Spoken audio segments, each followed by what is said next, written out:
जो भी अभी हमने पढ़ा, सुनो सुनो सुनो, अब असली चीज शुरू हो रही है। जो भी हम लोगों ने पढ़ा अब हम उसका नामकरण करेंगे। नेमिंग सेरेमनी में आपका इनविटेशन है नेमिंग सेरेमनी में आपका इनविटेशन है। जो भी अभी तक हम लोगों ने पढ़ा अब उसका नामकरण करेंगे, ठीक है। बहुत सीरियस हो जाओ, ये बहुत ही इंपॉर्टेंट है। ये तो आप समझो हर एग्जाम छोड़ो यार, अगर आप एक मैकेनिकल सिविल इंजीनियर हो तो ये बेसिक फंडे आपके क्लियर होने चाहिए। आइए शुरू कर रहे हैं। हम लोगों ने पढ़ा that properties can very with space and can very with time. ये तो अस्तित्व है काइनेमैटिक्स का, ये तो अस्तित्व है काइनेमैटिक्स का, है ना। ये तो अस्तित्व है काइनेमैटिक्स का। Properties are a function of space and time. तो सर ने आपको क्या बोला, हमें कैसे स्टडी करना होता है। स्पेस को वेरी करेंगे तो टाइम को कांस्टेंट रखेंगे, टाइम के साथ स्टडी करेंगे तो स्पेस को कांस्टेंट रखेंगे। साथियों, आज आपको जीवन में पहली बार समझ में आएगा कि साइंटिस्ट लोग इसी थॉट प्रोसेस से इसका नामकरण करेंगे। तो सबसे पहले प्रकार का फ्लो जो जन्म लेता है that is known as steady and unsteady flow. That is known as steady and unsteady flow. That is known as steady and unsteady flow. Steady and unsteady flow एक ऐसे फ्लो को नाम दिया गया है जब हम टाइम के साथ वेरिएशन पढ़ना चाह रहे हैं by keeping the location constant. Mind blowing. नामकरण हो गया। दो ही है हमारे पास। क्या दो चीजें हैं? टाइम के साथ वेरिएशन पढ़ेंगे तो लोकेशन को कांस्टेंट रखेंगे, लोकेशन के साथ वेरिएशन पढ़ेंगे तो टाइम को कांस्टेंट रखेंगे। तो अब साइंटिस्ट लोगों ने नाम दे दिया इस चीज को कि अगर आप टाइम के साथ वेरिएशन पढ़ रहे हो लोकेशन को कांस्टेंट रख के तो जन्म होता है स्टेडी और अनस्टेडी फ्लो का। अगर आपके फ्लूइड की प्रॉपर्टीज टाइम के साथ वेरी कर रही हैं at a given location then it is a unsteady flow. अगर आपके फ्लूइड की प्रॉपर्टीज टाइम के साथ वेरी कर रही हैं एट अ टाइम के साथ वेरी नहीं कर रही हैं at a given location then it is known as a steady flow. I rest my case literally. इधर देखिए, so steady and unsteady का जन्म कहां से हुआ? steady and unsteady का जन्म हुआ कि हम प्रॉपर्टीज का वेरिएशन टाइम के साथ पढ़ना चाह रहे हैं by keeping the space constant. तो अगर आपकी प्रॉपर्टी टाइम के साथ वेरी कर रही हैं at a particular location then it is unsteady flow. अगर वेरी नहीं कर रही हैं then it is a steady flow. Then it is a steady flow. For example, मान लीजिए अपने पास एक पाइप है, मान लीजिए अपने पास एक पाइप है, ठीक है। इस पाइप के हम कौन सा टेक्निक यूज करते हैं? Euler's technique. कौन सा टेक्निक यूज करते हैं? Euler's techniques.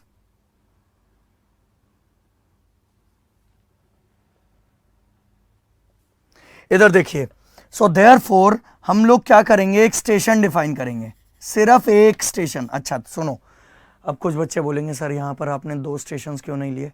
भाई देख ऊपर क्या लिख रखा है, स्पेस को कांस्टेंट रखना है। जब स्पेस को कांस्टेंट रखना है मतलब लोकेशन को कांस्टेंट रखना है, और लोकेशन को कांस्टेंट रखने के लिए, लोकेशन को कांस्टेंट रखने का मतलब है एक गिवन लोकेशन लो। सो मैंने एक गिवन लोकेशन ले ली फ्लूइड के फ्लो के अंदर, मैंने एक गिवन लोकेशन ले ली फ्लूइड के फ्लो के अंदर, ठीक है। अब मैं क्या करूंगा, मैं रीडिंग्स को नोट डाउन करूंगा इसी लोकेशन पे। मान लीजिए t is equal to 0 second पे पहली रीडिंग आपको, just an example, 5 meter per second मिली। t is equal to 10 second पे इसी इंपॉर्टेंट चीज है, लोकेशन चेंज नहीं होनी चाहिए, क्योंकि स्टेडी अनस्टेडी का मतलब ही यही है कि लोकेशन को फिक्स रखो, ठीक है। सो देयरफॉर इसी पर्टिकुलर लोकेशन पे अगले इंस्टेंट ऑफ टाइम पे लेट अस से वापस से आपको वेलोसिटी मिली 5 meter per second, t is equal to 15 second पे अगले इंटरवल ऑफ टाइम पे फिर से आपको रीडिंग मिली 5 मीटर पर सेकेंड। ऐसे करते करते करते अलग अलग इंस्टेंट ऑफ टाइम पे आपको सेम रीडिंग मिलती चली जा रही है। This is known as a steady flow, this is known as a steady flow.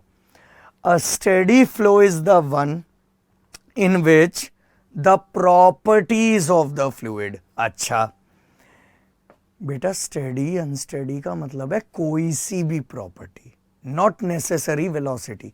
पर यहां पर अभी फिलहाल के एग्जाम्पल में मैंने कौन सी प्रॉपर्टी को लिया है? वेलोसिटी को।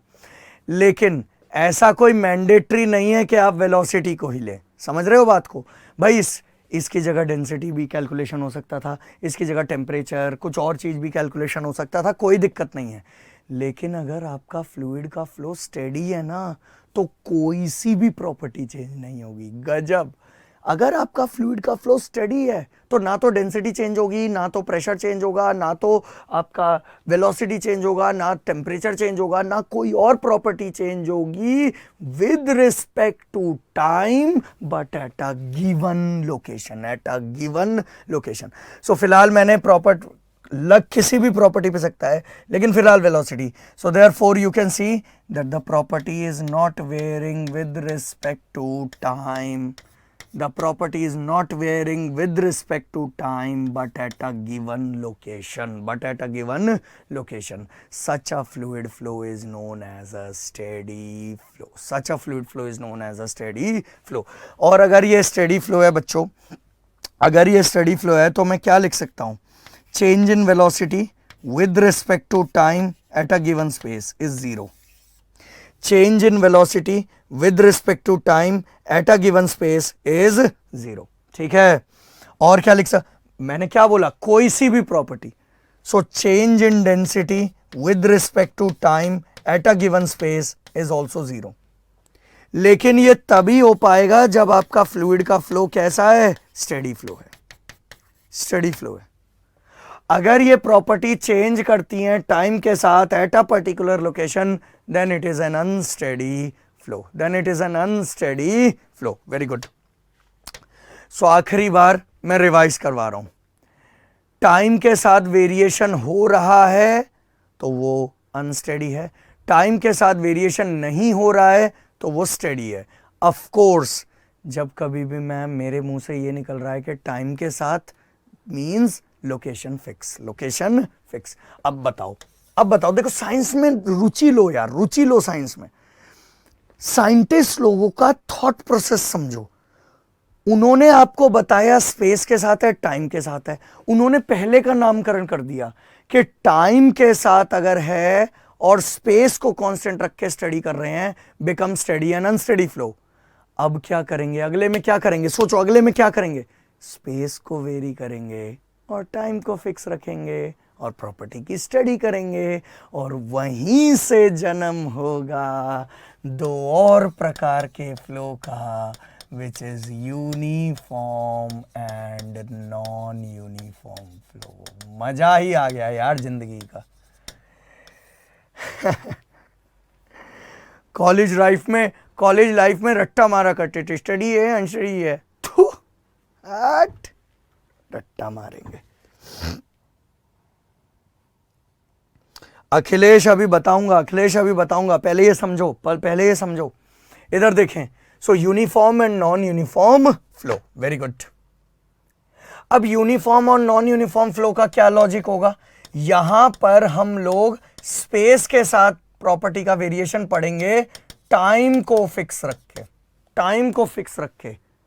अगर स्पेस के साथ वेरिएशन हो रहा है तो नॉन यूनिफॉर्म, नहीं हो रहा है तो यूनिफॉर्म, वेरी गुड। आइए साथियों, अब इधर देखो, मान लो मेरे पास ये पाइप है और मुझे पता करना है कि इस पाइप के थ्रू जो फ्लूइड का फ्लो हो रहा है वो स्टेडी है कि अनस्टेडी है। मुझे ये पता, यूनिफॉर्म है कि नॉन यूनिफॉर्म, ये पता करना है। यूनिफॉर्म नॉन यूनिफॉर्म का मतलब स्पेस के साथ वेरिएशन, तो मुझे बस आप ये बताइए कि इसमें मैं एक स्टेशन लूं कि एक से ज़्यादा स्टेशन लेने पड़ेंगे? एक से ज़्यादा स्टेशन लेने पड़ेंगे, एक से ज़्यादा स्टेशन लेने पड़ेंगे। आइए जरा एक से ज़्यादा स्टेशन लेते हैं। This is let us say station 1, this is let us say station 2, this is let us say station 3, this is let us say station 4। इस बारी मुझे कितने दोस्तों की जरूरत पड़ेगी रीडिंग लेने के लिए? 4। चारों दोस्तों को और गिवन इंस्टेंट ऑफ टाइम पे लेनी है, तो घड़ी भी मैच करानी पड़ेगी। ठीक है, अब आपको लॉजिक पता है क्या है। सो 4 दोस्त खड़े हो गए, चारों दोस्तों के हाथ में घड़ी है, एक ही इंस्टेंट ऑफ टाइम पे सबने वेलोसिटी नापी। तो एक ही इंस्टेंट ऑफ टाइम पे t is equal to 0 second पे जब इन्होंने वेलोसिटी नापी, तो साथियों 1 पॉइंट की वेलोसिटी मान लीजिए 5 मिली, 2 की भी 5, 3 की भी 5 और 4 की भी 5 मीटर पर सेकेंड मिली। 10 मिनट के बाद फिर से रीडिंग नापी गई, 10 मिनट के बाद फिर से रीडिंग नापी गई। ठीक है, 10 मिनट के बाद फिर से रीडिंग नापी गई। जब 10 मिनट के बाद फिर से रीडिंग नापी गई तो मान लीजिए आपको वेलोसिटी मिली 10, 10, 10 एंड 10।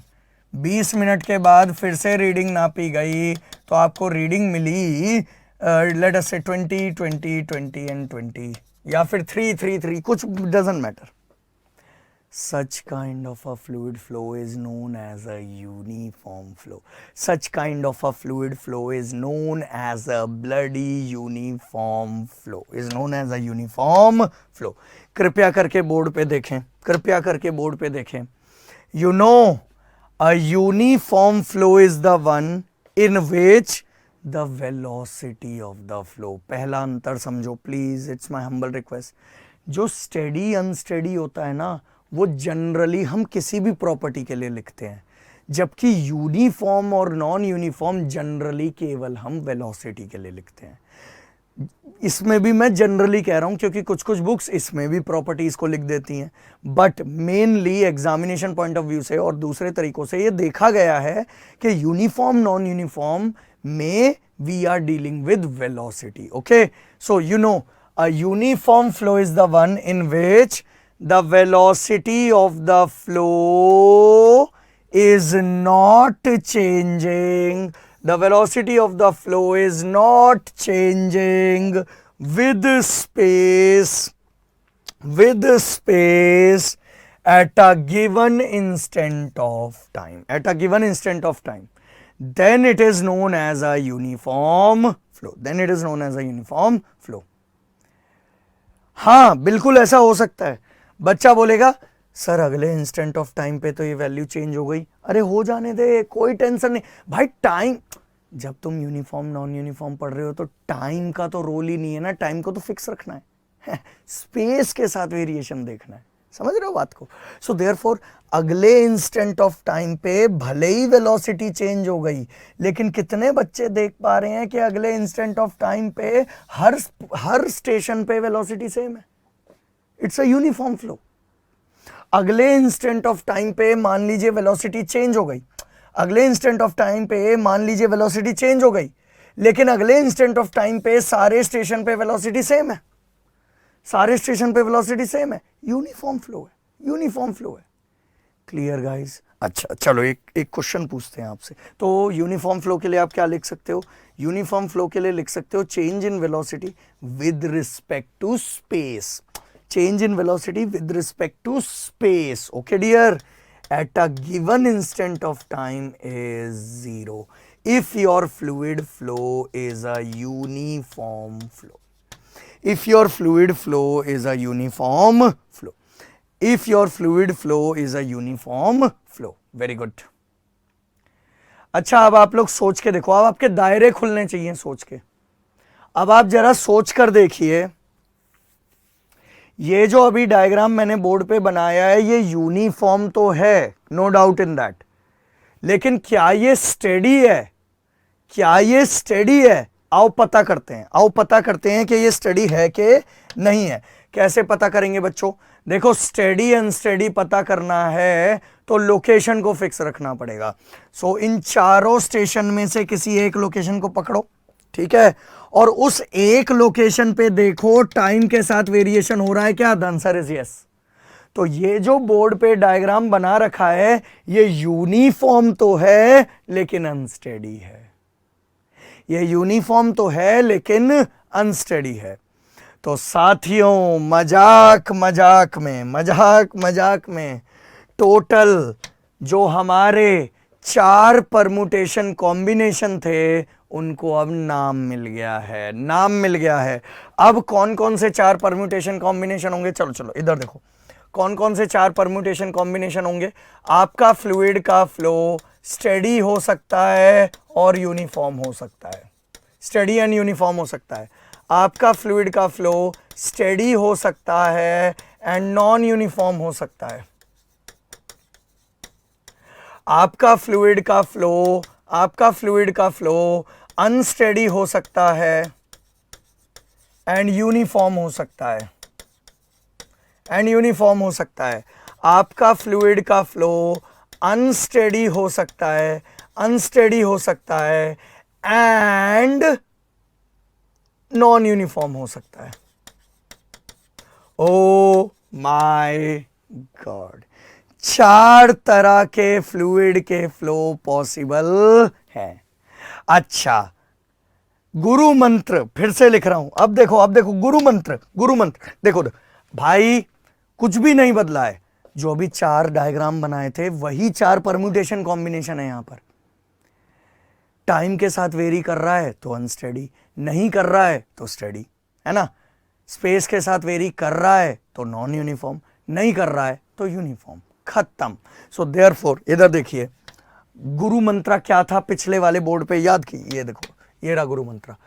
अगर हेड वेरी कर रहा है तो टाइम के साथ वेरिएशन होगा, ठीक है, और डायामीटर वेरी कर रहा है तो स्पेस के साथ वेरिएशन होगा। आ जाओ उसको इस खांचे में उतारने की कोशिश करते हैं। अब मैं आपको फाइनल गुरु मंत्र दे रहा हूं, फाइनल गुरु मंत्र अभी तक जो भी पढ़ा है। सो देयरफॉर फाइनल गुरु मंत्र, मास्टर गुरु मंत्र दे रहा हूं। द मास्टर गुरु मंत्र इज के अगर आपके जो भी आप एग्जाम्पल बना रहे हो उसका हेड कांस्टेंट है, अगर आपके एग्जाम्पल का हेड कांस्टेंट है मतलब टाइम के साथ वेरिएशन नहीं हो रहा है, और टाइम के साथ वेरिएशन नहीं हो रहा है तो आपका फ्लूइड का फ्लो क्या होगा, स्टेडी होगा। अगर आपका हेड वेरी कर रहा है तो आपके फ्लूइड के फ्लो में टाइम के साथ वेरिएशन होंगे, टाइम के साथ वेरिएशन होंगे तो आपका फ्लूइड का फ्लो क्या होगा, अनस्टेडी होगा। अगर आपके फ्लूइड के फ्लो में डायामीटर कांस्टेंट है पाइप का, अगर आपके फ्लूइड के फ्लो में डायमीटर कांस्टेंट है पाइप का तो स्पेस के साथ वेरिएशन नहीं होगा। स्पेस के साथ वेरिएशन नहीं होगा तो उसे आप यूनिफॉर्म फ्लो कहोगे।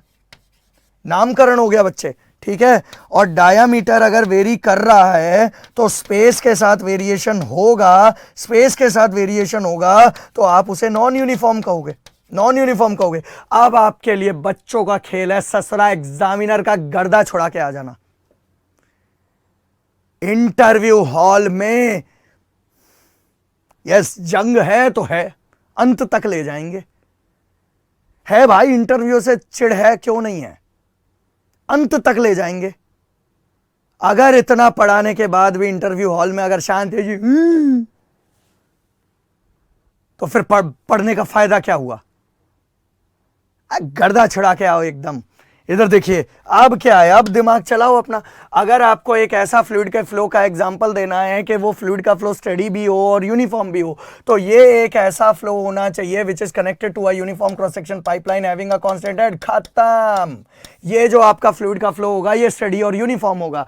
अगर आपको एक ऐसा फ्लूइड का फ्लो चाहिए जो कि स्टेडी और नॉन यूनिफॉर्म हो, आपको बस कुछ नहीं करना है। स्टेडी चाहिए मतलब हेड कांस्टेंट, स्टेडी चाहिए मतलब हेड कांस्टेंट, स्टेडी चाहिए मतलब हेड कांस्टेंट, एंड आपको नॉन यूनिफॉर्म चाहिए मतलब diameter of the pipe very करवा दीजिए और हेड को क्या रखिए, कांस्टेंट। खत्म। अनस्टेडी और नॉन यूनिफॉर्म फ्लो चाहिए, एक एग्जांपल बताना है किसी को, तो अनस्टेडी नॉन यूनिफॉर्म फ्लो का एग्जांपल क्या होगा। अनस्टेडी मतलब हेड वेरी, और यूनिफॉर्म है मतलब पाइप यूनिफॉर्म क्रॉस सेक्शन का, लेकिन हेड इस बारी क्या करवाएंगे, very. So head is not a constant. This is an example of unsteady and uniform flow. Unsteady and non uniform flow का एग्जांपल बता दे, जल्दी बता रे चमू, जल्दी बता क्या होगा। It is connected to a variable cross section pipe and head is also not a constant. I rest my case, I rest my case. पूरा का पूरा बैच मुझे कमेंट बॉक्स में बताएगा whether you have understood everything in detail or not. Come on.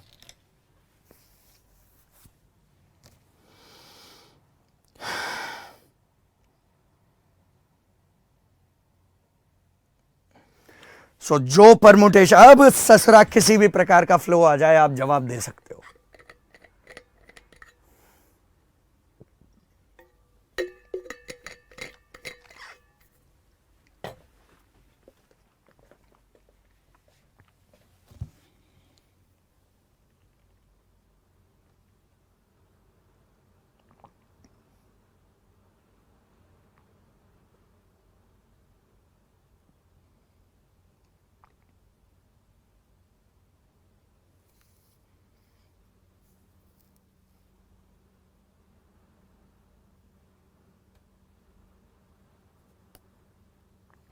Wonderful.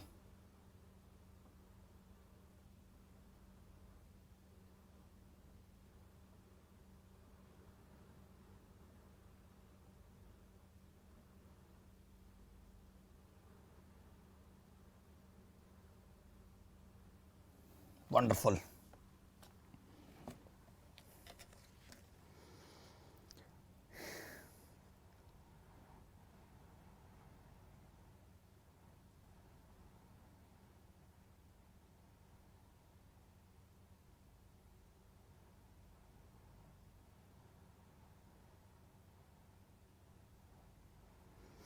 Nice.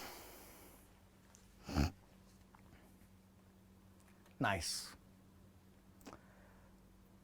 आगे बढ़ते हैं, रुक जाओ, कुछ भी लिखना मत, मैं बताऊंगा लास्ट में क्या लिखना है। ये सब पढ़ा चुका हूं भाई, जो तुम्हारे पीडीएफ में लिखा हुआ है ना वो सब पढ़ा चुका हूं मैं। ये आपके पीडीएफ की कॉपी है, ये आपके पीडीएफ की कॉपी है। Kinematics is basically study of motion with forces without them, yes ये सब पढ़ा चुका हूं मैं, ये सब पढ़ा चुका हूं मैं। लैग्रेंजियन अप्रोच क्या होता है पढ़ा दिया, ठीक है। यूलेरियन अप्रोच क्या होता है पढ़ा दिया, ये भी पढ़ा दिया। कंट्रोल वॉल्यूम, फील्ड वेरिएबल सब पढ़ा दिया। स्टेडी अनस्टेडी पढ़ा दिया। यूनिफॉर्म नॉन यूनिफॉर्म पढ़ा दिया। अगला लेमिनार एंड टर्बुलेंट फ्लो।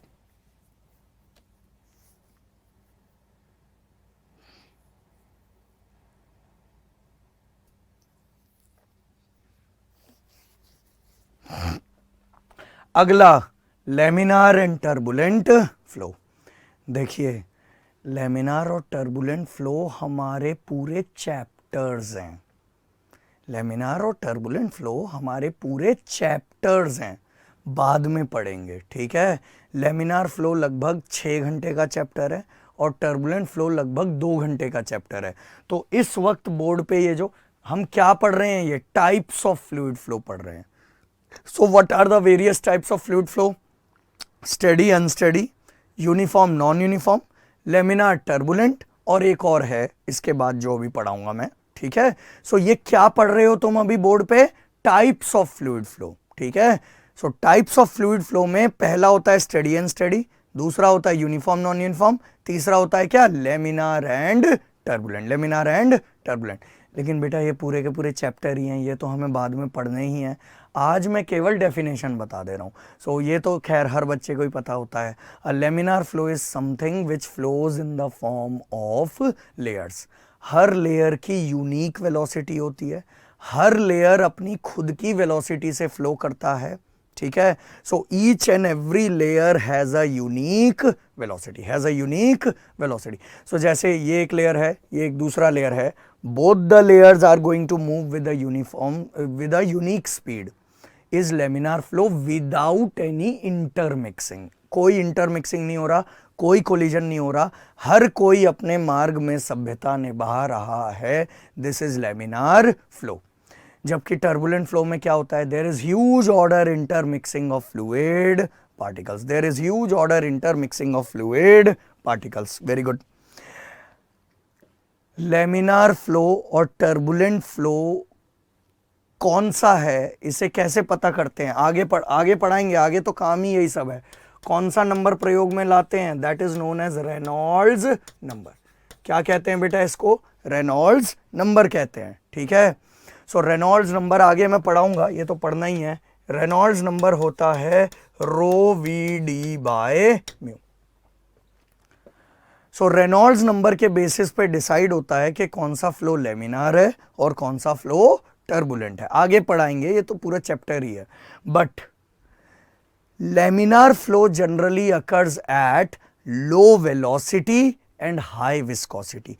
आप लोग खुद भी इमेजिन कर सकते हो इस चीज को, जब फ्लूइड की लेयर्स बड़ी ही स्लो मैनर में मूव करेंगी, so they are more appropriate to flow in a structured manner and hence it is known as laminar flow. जबकि टर्बुलेंट फ्लो क्या होता है, टर्बुलेंट फ्लो, अच्छा, और हाई विस्कोसिटी, जो हाईली विस्कस फ्लूइड होते हैं उनका लेयर्ड मैनर में मूव करना ज्यादा इजी होता है, so chances of laminar is more. जबकि turbulent flow will generally occur at high velocity and low viscosity, high velocity and low viscosity, ठीक है। सो मैंने आज आपको केवल डेफिनेशन बताई है, इसका विस्तार में हम आगे पढ़ेंगे। देखो लिख भी रखा है, detailed explanation in unit 5। Clear guys. तीसरे तरह का फ्लूइड फ्लो, नंबर 4 क्या लिख रखा है बेटा, रोटेशनल एंड इररोटेशनल फ्लो। क्या लिख रखा है बच्चों, रोटेशनल एंड इररोटेशनल।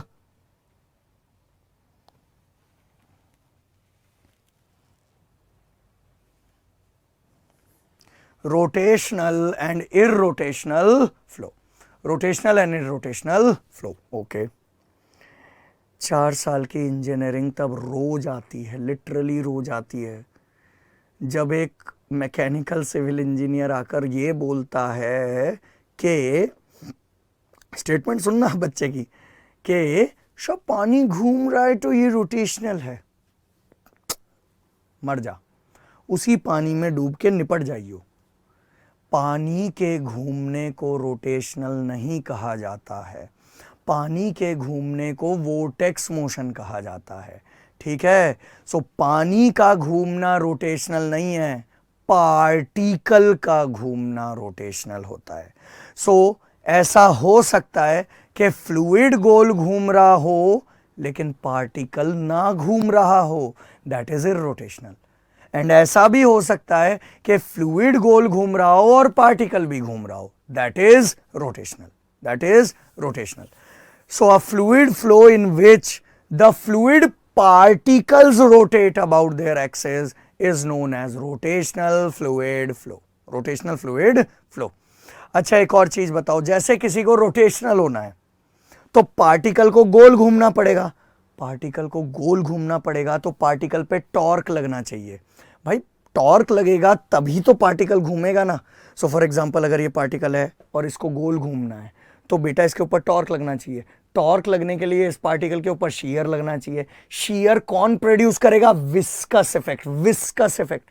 सो दो लेयर्स के बीच में जो घर्षण हो रहा है, घर्षण हो रहा है, जो विस्कस हो रहा है, उसके कारण पार्टिकल के ऊपर शीयर लगेगा जिसके कारण वो घूमेगा।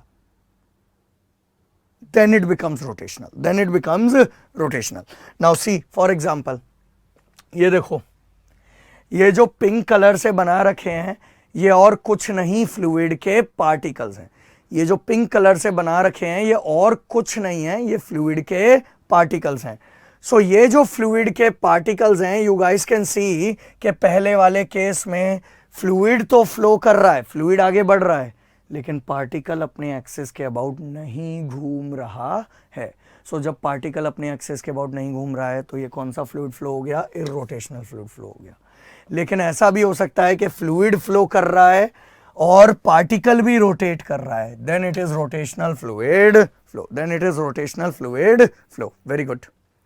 एक और एग्जांपल देखिए, मैंने अभी आपको क्या बताया, रोटेशनल होने के लिए विस्कस फ्लो, विस्कस होगा तभी शीयर लगेगा, टॉर्क बनेगा एंड रोटेशनल होगा।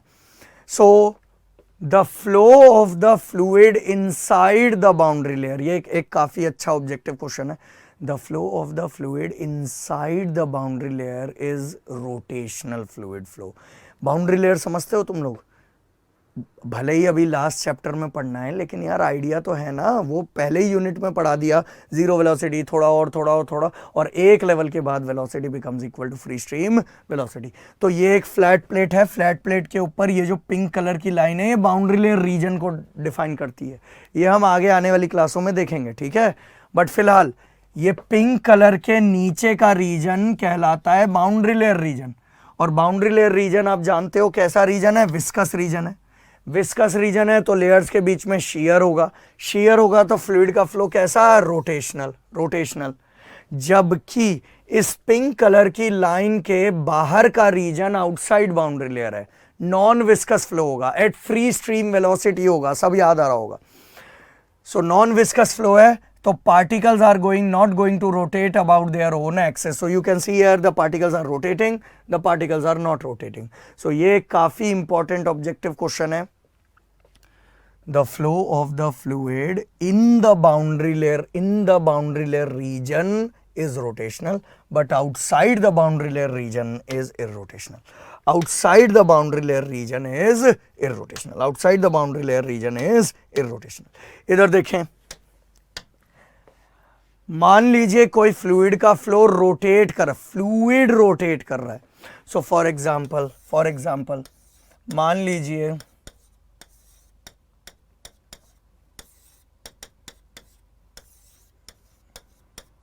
ये देखिए, ये क्या डायग्राम बना है? देखो, फ्लूइड रोटेट कर रहा है, फ्लूइड रोटेट कर रहा है इस एक्सिस, अपने फ्लूइड अपने एक्सिस के अबाउट रोटेट कर रहा है, ठीक है। इसे क्या कहा जाता है? Vortex motion. ये आगे आने वाली क्लासों में हम पढ़ेंगे। इसे क्या कहा जाता है? Vortex motion. जब एक फ्लूइड अपने एक्सिस के अबाउट घूमता है, दैट इज वोर्टेक्स मोशन। लेकिन कैन यू गाइस सी कि फ्लूइड तो अपने एक्सिस के अबाउट घूम रहा है, लेकिन फ्लूइड का पार्टिकल अपने एक्सिस के अबाउट नहीं घूम रहा है। देखो, फ्लूइड के पार्टिकल का एक्सिस ये है, फ्लूइड के पार्टिकल का एक्सिस ये है, फ्लूइड का पार्टिकल का एक्सिस ये है। क्या फ्लूइड पार्टिकल अपने एक्सिस के अबाउट घूम रहा है? नहीं। तो ये वोर्टेक्स मोशन तो है, लेकिन ये इररोटेशनल वोर्टेक्स है। ये वोर्टेक्स मोशन तो है, लेकिन ये इररोटेशनल वोर्टेक्स है। ये इररोटेशनल वोर्टेक्स है। एंड यू नो, इररोटेशनल वोर्टेक्स को, भाई सुनो मेरी बात, ये सब आगे पढ़ेंगे यार, सब पूरा पढ़ना है अपने को। इररोटेशनल वोर्टेक्स को फ्री वोर्टेक्स कहा जाता है। इररोटेशनल वोर्टेक्स को फ्री वोर्टेक्स कहा जाता है। इररोटेशनल वोर्टेक्स को फ्री वोर्टेक्स कहा जाता है। इधर देखें भाई, ऐसा भी हो सकता है, यस, ऐसा भी हो सकता है कि फ्लूइड गोल घूम रहा हो और पार्टिकल भी गोल घूम रहा हो। यस, ऐसा हो सकता है कि फ्लूइड गोल घूम रहा हो और पार्टिकल भी गोल घूम रहा हो। सो फ्लूइड भी गोल घूम रहा है और उसका पार्टिकल भी अपने एक्सिस के अबाउट गोल घूम रहा है। उसका पार्टिकल भी अपने एक्सिस के अबाउट गोल घूम रहा है। इस तरह के मोशन को वोर्टेक्स तो कहेंगे ही कहेंगे, क्योंकि फ्लूइड गोल घूम रहा है, ठीक है। लेकिन ये रोटेशनल वोर्टेक्स है, ये रोटेशनल वोर्टेक्स है। And rotational vortex is also known as forced vortex, is also known as forced vortex. ये सब धीरे धीरे चीजें, ये सब आगे की चीजें हैं, लेकिन अभी मैं टाइप्स ऑफ फ्लूइड फ्लो पढ़ा रहा था, तो इसलिए मैंने बता दिया, एक आइडिया लग जाएगा आप लोगों को। बाकी ये सब पढ़ना है अपने को आगे। तो एक अंत लाइन में समराइज कर रहा हूं, अगर फ्लूइड का पार्टिकल अपने एक्सिस के अबाउट घूम रहा है, तब उसे रोटेशनल कहा जाएगा, ठीक है। अगर फ्लूइड का पार्टिकल अपने एक्सिस के अबाउट घूम रहा है, तब उसे रोटेशनल कहा जाएगा। मैं ये नहीं पूछूंगा कि समझ आ गया कि नहीं आ गया, क्योंकि इसमें कुछ ऐसा था ही नहीं, ठीक है। बस मैंने डेफिनेशंस पढ़ाई हैं अभी। चलिए, अब आपको थोड़ा नोट करना पड़ेगा, क्योंकि सारी चीजें पीडीएफ में नहीं है, सारी चीजें पीडीएफ में नहीं है।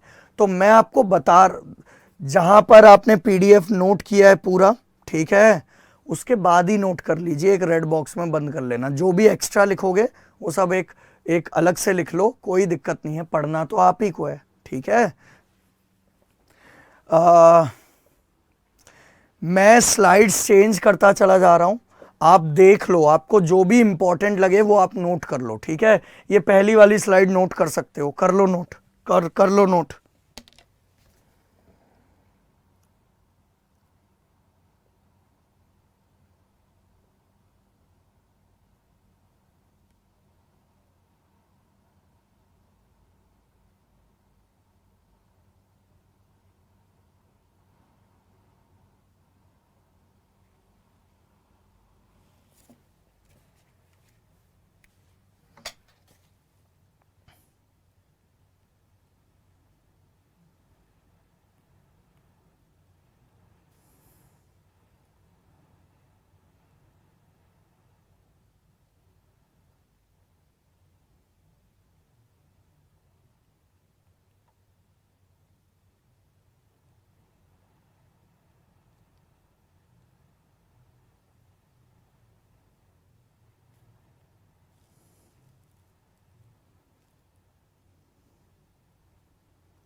गौरांग, गौरांग तुम बताई हुई चीजें कुछ ज्यादा ही पूछते हो गौरांग। इस चीज को इंप्रूव करो बेटा, इस चीज को इंप्रूव करो, इतना थोड़ी ना होता है।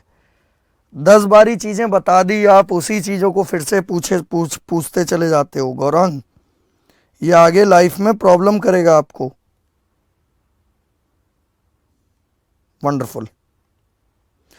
इस बोर्ड से जो भी इंपॉर्टेंट लगता है जल्दी जल्दी नोट करो, जल्दी जल्दी नोट करो।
लिखा बेटा जो लिखना था?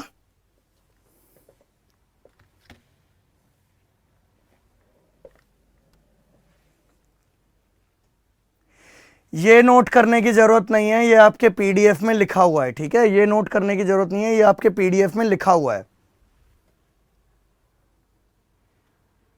ये नोट कर लो, ये नोट कर लो, पूरा का पूरा बोर्ड नोट कर लो।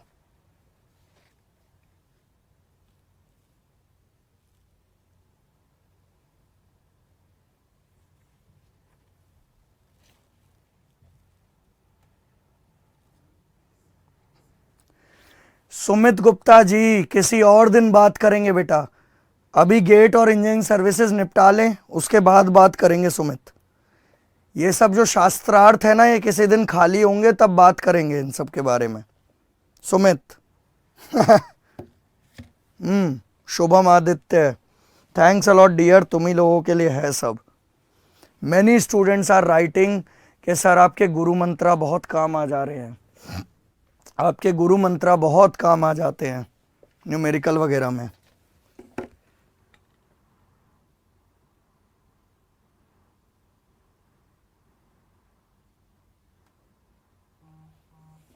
अंकुश नहीं, प्रैक्टिकली भी आप देख सकते हो, कोई फ्लूइड रोटेट कर रहा है कि रोटेशनल है कि नहीं है, ये प्रैक्टिकली भी आप देख सकते हो। शायद 40 वीडियो के सेट में एक वीडियो है, देखना, जहाँ तक मुझे याद है 40 वीडियो के, के सेट में एक वीडियो है जिसमें रोटेशनल इररोटेशनल फ्लो दिखाया है। तो उसमें वो क्या करता है, देखो मैं एक ऐसे ही, कौन बच्चा है ये, अंकुश। अंकुश पूछ रहा है सर ये जो रोटेशनल इररोटेशनल है ये बस विस्कस से ही पता है, मतलब ये देख सकते, प्रैक्टिकली भी आप फील कर सकते हो लेबोरेटरी के अंदर। पता है कैसे करते हैं इसके एक्सपेरिमेंट को? मैं जस्ट एक आइडिया दे रहा हूं। जैसे मान लीजिए कोई फ्लूइड का फ्लो हो रहा है इसके अंदर से, ठीक है, तो हम लोग क्या करते हैं, मैच स्टिक होती है या कोई लकड़ी का, जैसे मैच स्टिक है तो मैच स्टिक से क्रॉस बना के मैच स्टिक को फ्लो के अंदर डाल देते हैं, मैच स्टिक को फ्लो के अंदर डाल देते हैं। मैच स्टिक को फ्लो के अंदर, जो भी मैं चीजें बता रहा हूं भाई ये किताबों में नहीं मिलेगा, ये प्रैक्टिकल एक्सपीरियंसेस है। मैच स्टिक को फ्लो के अंदर डाला, तो तुमने मैच स्टिक को फ्लो के अंदर डाला, आपको पता है अगर पार्टिकल रोटेट कर रहे होंगे ना तो मैच स्टिक रोटेट करने लग जाएगी, रोटेट करने लग जाएगी। उससे आपको पता चल जाएगा यार ये तो रोटेशनल फ्लो हो रहा है। एंड आपको मैंने बताया ही close to the boundary flow क्या होगा, विस्कस होगा। Close to the boundary flow viscous होगा, तो आप जब इसके अंदर मैच स्टिक को डालोगे ना तो वो मैच स्टिक क्या करेगी, रोटेट करेगी, रोटेट करेगी, रोटेट करेगी। तो इससे प्रैक्टिकली भी देख सकते हो कि हाँ भाई रोटेशनल होता है, हाँ भाई रोटेशन को प्रैक्टिकली भी देखा जा सकता है। मेरे ख्याल से वो जो 40 वीडियो का सेट है उसमें एक वीडियो है शायद एक साइंटिस्ट की जो बता रहा है कि रोटेशनल कैसे देखते हैं। संकेत अभी हम शुरू भी नहीं हुए हैं बेटा।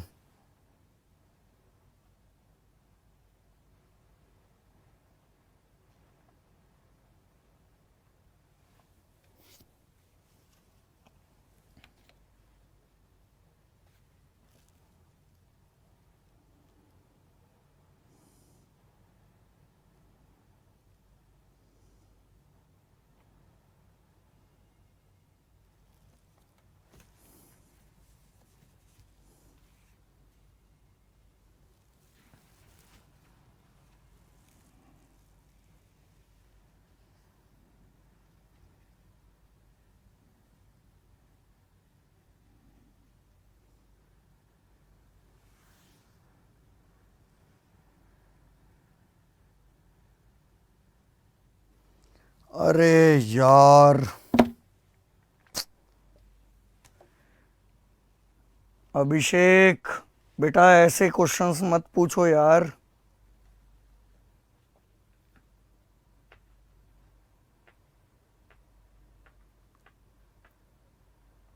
फिलहाल अभिषेक बाद में जाके क्लैरिटी मिलेगी, ठीक है। अभी के लिए आप बस ये ध्यान रखो, ये जो हाइट है पानी की इसे हेड बोला जा रहा है।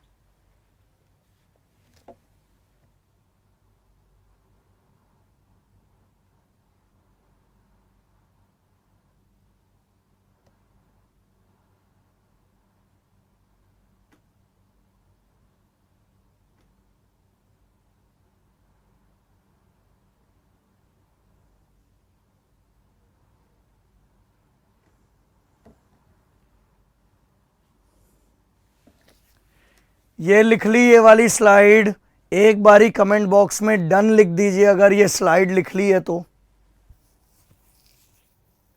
हाँ वेरी गुड शुभम। शुभम बता रहा है कि रोटेशनल फ्लो का वीडियो है, तो देख लेना, वीडियो फॉरवर्ड कर रखा है मैंने। थोड़ा फील आ जाएगा इंजीनियरिंग का, इंजीनियरिंग का थोड़ा फील आ जाएगा।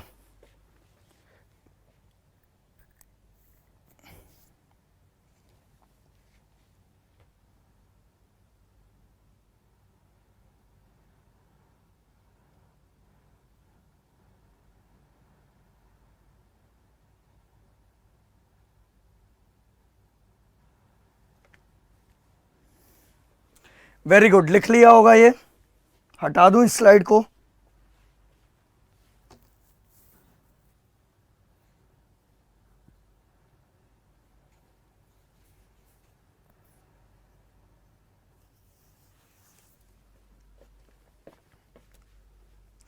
ये आपके पीडीएफ में लिखा हुआ है, ठीक है, इसे लिखने की जरूरत नहीं है।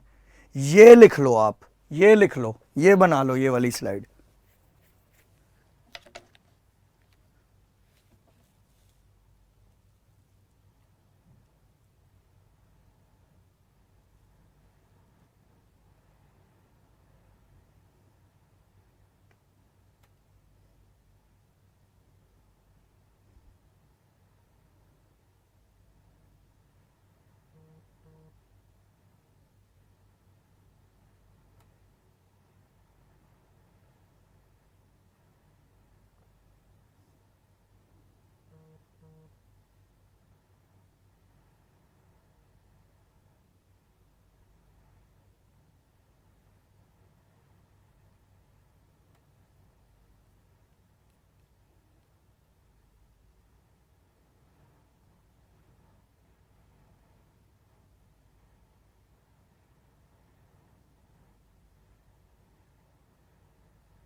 बेटा तरुण, वाटर की हाइट टाइम के साथ, अगर आप हेड को कांस्टेंट, मतलब मान लीजिए यहां से पानी निकलता चला जा रहा है तो वाटर की हाइट टाइम के साथ कम होगी, लेकिन अगर जो पानी निकल रहा है उसे आप वापस उतने ही पानी को, यहां से आपने एक ऐसा सिस्टम बना रखा है कि जितना पानी यहां से निकल रहा है उतना ही पानी आप यहां से डाल रहे हो, तो वाटर की हाइट कांस्टेंट मेंटेन हो जाएगी ना तरुण। सर पिछली स्लाइड दिखा दो। ले भाई देख, जल्दी करो, जल्दी कंप्लीट करो जिसका ये रह गया है, जल्दी कंप्लीट करो जिसका ये रह गया है।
Okay, everyone, बच्चों just come back. We are back live after the break. We are back live after the break. Everyone just come back. The break is over. Let's start. Let us move forward in kinematics. Let us move forward in kinematics. Very good. Yes. चलिए, कुछ भी शुरू करने से पहले एक बारी comment box में बता दीजिए, am I audible and visible to you guys? जिंदा हो तुम लोग? शुरू करें आगे। Am I audible and visible to you guys? जिंदा हो तुम लोग? शुरू करें आगे। एक बारी कमेंट बॉक्स में बता दीजिए so that we can start.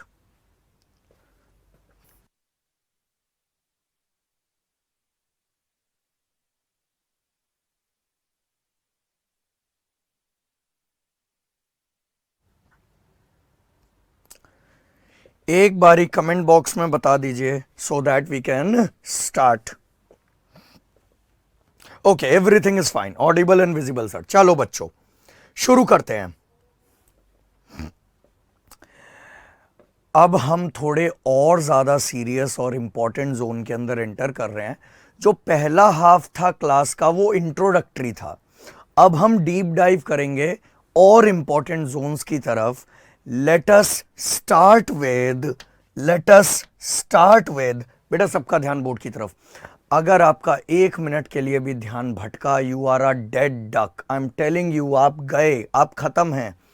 ठीक है, इधर देखिए। Next we are going to study the various tools का हिंदी होता है औजार।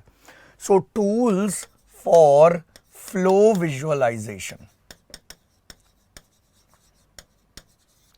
Let us study the various tools for flow visualization. Let us study the various tools for flow visualization. तो मान लीजिए अगर कोई फ्लूइड का फ्लो कर रहा है तो अब हम कुछ ऐसे टूल्स पढ़ेंगे जो हमें उस फ्लूइड के फ्लो को फील करने में मदद करेगा कि भाई किस तरीके से फ्लो हो रहा है। या कहें तो कुछ ऐसे औजार जिनकी मदद से हमें फ्लूइड फ्लो के बारे में कुछ पता चलेगा। इसी श्रेणी में हमें 3 पढ़ने हैं, हमारे कोर्स में 3 हैं, 3 टूल्स हैं। वैसे बहुत सारे टूल्स होते हैं लेकिन हमें अभी 3 पढ़ने हैं, जिसमें सबसे पहला और सबसे इंपॉर्टेंट टूल है, सबसे पहला और सबसे इंपॉर्टेंट, मगर मतलब इंपॉर्टेंट का मतलब सबसे ज्यादा बार क्वेश्चन इसी से पूछा जाता है, दैट इज स्ट्रीमलाइन।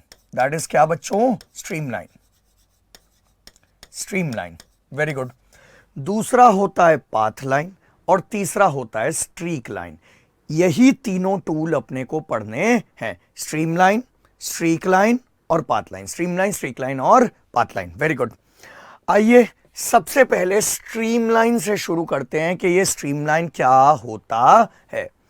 लेकिन स्ट्रीमलाइन और ये बाकी सारी चीजें पढ़ाने से पहले मैं आपको एक थोड़ा सा मेरे खुद के जीवन में एक ऐसा एग्जाम्पल देता हूं जिससे आपको फील आएगा और इंटरेस्ट जागेगा कि यार काइनेमैटिक्स आखिर पढ़ना क्यों होता है। ठीक है, बिकॉज जब हम कॉलेज लाइफ में काइनेमैटिक्स पढ़ते हैं तो हमें बस ये नजर आता है यार ये इक्वेशन दे रखी है, वेलोसिटी की इक्वेशन दे रखी है, इसका इक्वेशन दे रखा है, और हम लोग फॉर्मूला अप्लाई करते हैं और आंसर निकाल देते हैं बस। पर हमें इस बात का बिल्कुल भी फील नहीं होता है कि ये सब हम पढ़ क्यों रहे हैं, इसका रिलेवेंस क्या है। तो आज मैं अपनी खुद की पर्सनल लाइफ से आपको एक इंसिडेंस बता रहा हूं जिससे आपको फील आएगा कि काइनेमैटिक्स क्या होता है। My dear students, when I join my masters, जब मैं अपना एमटेक ज्वाइन किया, मैं फर्स्ट सेमेस्टर में था। मेरे ख्याल से मेरे को 3 महीने हुए थे अपना एमटेक ज्वाइन किए हुए। जब मैं फर्स्ट सेमेस्टर में था तो मेरे सीनियर्स जो कि 3rd सेमेस्टर में थे, ऑफ कोर्स सेकेंड ईयर में थे हम एमटेक में, तो मेरा जो प्रोफेसर था जिनके अंदर मैं कर रहा था एमटेक, गाइड, एक गाइड चुनना होता है, सो हम भी चुने। सो मेरे जो प्रोफेसर थे उनका यूनिवर्सिटी ऑफ साउथ फ्लोरिडा जो है वो अमेरिका में है। ठीक है, so therefore university of south Florida के एक प्रोफेसर के साथ उनकी काफ़ी अच्छी दोस्ती थी। तो मेरे इंडिया वाले प्रोफेसर ने 2 students which are senior to me, मेरे सीनियर में से 2 लोगों को जो हमारी लेबोरेटरी में काम कर रहे थे, उन 2 लोगों को रिसर्च के लिए स्टूडेंट एक्सचेंज प्रोग्राम कह लो या कुछ भी कह लो, एमओयू कह लो, क्योंकि यूनिवर्सिटी ऑफ साउथ फ्लोरिडा के साथ एमओयू भी था। सो देयरफॉर हमारे यहाँ से 2 बच्चे वहाँ पर गए रिसर्च के लिए। तो वो 2 बच्चे वहाँ पर गए, 2 महीने के लिए उन्हें जाना था वहाँ पर, तो वो लोग वहाँ पर थे। एंड वो लोग वहाँ पर, हालांकि रिसर्च फ्लूइड मैकेनिक्स से रिलेटेड नहीं था, रिसर्च था इंटरनल कंबशन इंजन्स पे, डिज़ाइन पे कुछ रिसर्च था। तो वो लोग वहाँ पर रिसर्च कर रहे थे। 1 महीने के बाद वहाँ से उन बच्चों का मेरे इंडिया में बैठे हुए प्रोफेसर के पास फ़ोन आता है कि सर हम एक जगह पे थोड़ा स्टकअप कर गए हैं, we need your expert views and guidance. तो जनरली जो रिसर्च होती है, एमटेक होती है, उसमें ऐसा ही सब चलता है। देखिए मान लीजिए कहीं पर फंस गए तो एक पूरा पैनल है, कोई टीम है, तो डिस्कशन होते हैं फिर आपस में कि इसको ऐसे करते हैं, इसको ऐसे एक्सपेरिमेंट कर लेंगे तो देखते हैं क्या रिजल्ट आता है। इस तरीके से रिसर्च ओरिएंटेड चीज़ें आगे बढ़ती है। तो उन दोनों बच्चों ने यहाँ पर फ़ोन किया इंडिया में बैठे हुए प्रोफेसर के लिए। Now the important thing is कि यहाँ पर मेरा इंडिया में जो प्रोफेसर बैठा है उसने उन बच्चों को बोला कि आज तक आपने जो भी रिसर्च करी है, जो भी डेटा कलेक्ट किया है, जो भी एनालिसिस किया है, जो भी ग्राफ बनाए हैं आपने आज तक पूरे 1 महीने की रिसर्च में, जो भी ग्राफ, एनालिसिस, डेटा, साथ ही साथ जितनी भी इक्वेशन सॉल्वर्स हैं, EES सॉफ्टवेयर्स कहते हैं उनको, सो जितने भी इक्वेशंस वगैरह हैं, कैड कैम के चीज़ें हैं, सारे एनसिस के चीज़ें हैं, CFD एनालिसिस भी था उसके अंदर। सो CFD एनालिसिस के भी जो डेटा हैं, आप ऐसा करिए सारे डेटा को मुझे क्या कर दीजिए, मेल कर दीजिए। यस, तो मेरे इंडिया में बैठे हुए प्रोफेसर ने मेल करवाया कि भाई ये सारा डेटा आ गया। एंड यकीन मानिएगा शाम तक जब मेल यहाँ इंडिया में बैठे हुए प्रोफेसर के डेस्कटॉप पे खुला हुआ है, सारा डेटा हम लोग देख रहे हैं, and literally I am telling you ना, उन डेटा, उन इक्वेशंस, उन ग्राफ, उन एनालिसिस की मदद से हम यहाँ इंडिया में बैठे बैठे ये प्रिडिक्ट कर पा रहे थे कि वहां पर उन्होंने जो लेबोरेटरी में टेस्टिंग करी है वो क्या करी है। This is the power of research, या मैथमेटिक्स कह सकते हो इन जनरल। सो यहां पर इंडिया में बैठे हुए प्रोफेसर अपने डेस्कटॉप के आगे वो पूरा रिसर्च का डेटा और ये सारी चीजें हैं, और बस वो डेटा को देख देख के, ग्राफ को देख देख के वो हम लोग यहीं पर बैठे बैठे, हम लेबोरेटरी में प्रेजेंट नहीं है, हम उस जगह पे प्रेजेंट नहीं है जहां पर रियल में एक्सपेरिमेंट चल रहा है, लेकिन हमारे पास उस एक्सपेरिमेंट का डेटा आ गया है, एनालिसिस आ गया है, रिसर्च आ गया है। तो उस रिसर्च को देखकर हम लोग प्रिडिक्ट कर सकते थे यहीं से कि भाई इसमें ये ऐसे हो जाएगा, ये चीज ऐसे कर देनी चाहिए, वो चीज ऐसे करी होगी आप लोगों ने, तो ये रिजल्ट आया। This is kinematics for you, this is kinematics for you whether you believe it और नॉट। काइनेमैटिक्स का असली अस्तित्व क्या है? काइनेमैटिक का असली अस्तित्व है कि साइंटिस्ट लोगों ने, मान लीजिए लेबोरेटरी में कोई एक फ्लूइड का फ्लो हो रहा है, ठीक है, तो उन्होंने उसके ऊपर रिसर्च किया, डेटा कलेक्ट किया, सारी चीजें करी, मान लीजिए लेबोरेटरी के अंदर फ्लो हो रहा है, तो उस फ्लूइड के फ्लो से डेटा कलेक्ट करके इक्वेशंस बना के उन्होंने वो इक्वेशंस आपको दे दी आपके पेपर के अंदर। तो काइनेमैटिक्स के क्वेश्चन ऐसे ही तो रहते हैं, अ fluid flow is represented by the velocity vector this, then find whether the flow is compressible or incompressible, rotational or irrotational, whether the continuity is satisfied or not satisfied। यही तो होते हैं ना। सो काइनेमैटिक्स का मतलब क्या है? रियलिटी में फ्लो कहीं और है, लेकिन साइंटिस्ट लोगों ने उस फ्लो के लिए कुछ इक्वेशंस आपको दे रखी हैं, कुछ मैथमेटिकल रिप्रेजेंटेशंस आपको दे रखे हैं, कुछ मैथमेटिकल फंक्शंस आपको डिफाइन कर रखे हैं, कुछ फ्लो की विजुअलाइजेशन की टेक्निक्स आपको दे रखी हैं, जिनकी मदद से आप यहां क्लासरूम में बैठे बैठे, आप लैब में तो प्रेजेंट हो नहीं, लेकिन आपके पास डेटा है कि velocity equation is this, the velocity potential function is this, stream function is this, बड़े सारे मैथमेटिकल फंक्शन, ग्राफ आपको दिए जाएंगे। अब आपको क्या, एज एन इंजीनियर भाई, तुम्हें इतनी नॉलेज तो होनी चाहिए ना कि अगर तुम इस कमरे के अंदर बैठकर तुम्हारे सामने वो डेटा है कि भाई क्वेश्चन पेपर में ये चीजें दे रखी हैं, तो हमारा इस चैप्टर को पढ़ने का मकसद ये है कि वो जो इक्वेशंस और वो सारी चीजें वो दे रखी होंगी, उन्हें हम डिकोड कर सके, और डिकोड करके हमसे क्वेश्चन पूछे जाएंगे कि बताओ अगर ये वाला फ्लूइड फ्लो इस इक्वेशन को फॉलो कर रहा है, तो आप यहां पर बैठे बैठे बता दीजिए कि फ्लो कंप्रेसिबल है कि इनकंप्रेसिबल है, रोटेशनल है कि इरोटेशनल है। कुछ फील आया काइनेमैटिक्स का? तो जब आप अपने कॉलेज लाइफ में एग्जाम देने जाते थे, तो हम लोग उसे एक इक्वेशन की तरह देखते थे कि बस फॉर्मूला लगा देना है, सॉल्व कर देना है। नहीं, उसके पीछे की रियलिटी समझिए कि जन्म कहां से हुआ काइनेमैटिक्स का। तो एक्चुअली जब आप एग्जाम हॉल में बैठे हो, तो आपको किसी लेबोरेटरी में हुए हुए फ्लूइड फ्लो की इक्वेशन दी जा रही है, मैथमेटिकल रिप्रेजेंटेशन दिया जा रहा है। उस मैथमेटिकल रिप्रेजेंटेशन की मदद से आप उस फ्लूइड फ्लो के बारे में कमेंट कर सकते हो, आप उस फ्लूइड फ्लो के बारे में कमेंट कर सकते हो। पूरा बैच मुझे कमेंट बॉक्स में बताएगा। कुछ आइडिया लगा सर क्या कह रहे हैं? कुछ आइडिया लगा कि सर क्या कह रहे हैं?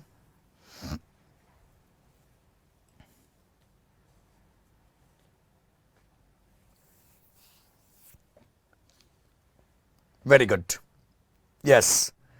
फील आना चाहिए, सब्जेक्ट का फील आना चाहिए, एक एक चीज का फील आना चाहिए कि भाई ये सब रियल लाइफ की चीजें हैं, ये कोई हवा में अंधाधुंध फायरिंग नहीं हो रही है आप लोगों पे, ये सब रियल लाइफ की चीजें हैं, आपको पढ़नी पड़ेंगी। Yes, very good, very good. हाँ sir, yes sir, very good sir. चलिए, अब हम लोग तैयार हैं, अब हम लोग तैयार हैं, अब हम लोग तैयार हैं कुछ ऐसे मैथमेटिकल फंक्शंस, रिप्रेजेंटेशंस या टूल्स पढ़ने के लिए जो कि फ्लूइड फ्लो को रिप्रेजेंट करेंगे, जो कि फ्लूइड फ्लो को रिप्रेजेंट करेंगे, जो कि फ्लूइड फ्लो को रिप्रेजेंट करेंगे, जिसमें से सबसे पहला टूल है क्या? स्ट्रीमलाइन। आइए पढ़ते हैं इसका डेफिनेशन क्या है। A streamline is an imaginary curve drawn in space. The most important word here is what? Imaginary, imaginary, imaginary. So यहां पर पहली ही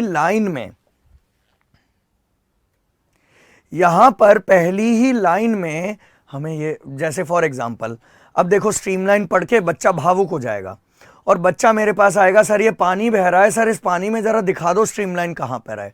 दोस्त मैं नहीं दिखा पाऊंगा।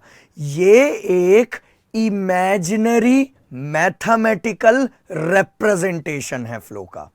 फिर बोल रहा हूं, ये एक इमेजिनरी मैथमेटिकल रिप्रेजेंटेशन है फ्लो का। अर्थात कोई लेबोरेटरी में फ्लूइड का फ्लो हो रहा होगा, उस फ्लूइड के फ्लो को मैथमेटिकली रिप्रेजेंट करने के लिए एक लाइन डिफाइन करी which is streamline.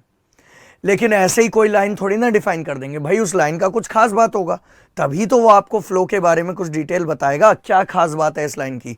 If you are able to draw this imaginary curve in space such that the velocity vector is always tangent to the streamline, such that the velocity vector is always tangent to the streamline at a given instant of time, at a given instant of time.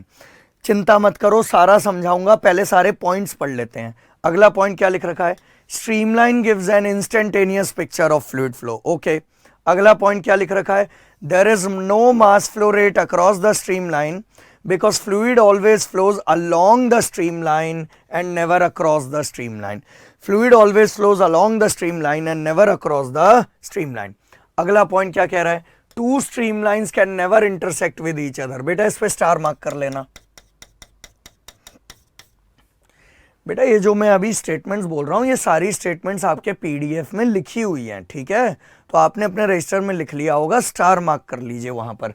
Two streamlines can never intersect with each other and neither a streamline can intersect with itself because fluid particle cannot have more than one velocity at a given instant of time. अगला point क्या कह रहा है? चिंता मत करो, सब explain करूंगा। The distance between two streamlines is inversely proportional to velocity. Okay. अगला क्या कह रहा है? For a steady flow, streamline patterns are invariant with time. For a steady flow, streamline patterns are invariant with time. Streamline patterns are invariant with time. Invariant with time. चलिए इधर देखिए, look here, look here. Streamline एक imaginary mathematical curve है।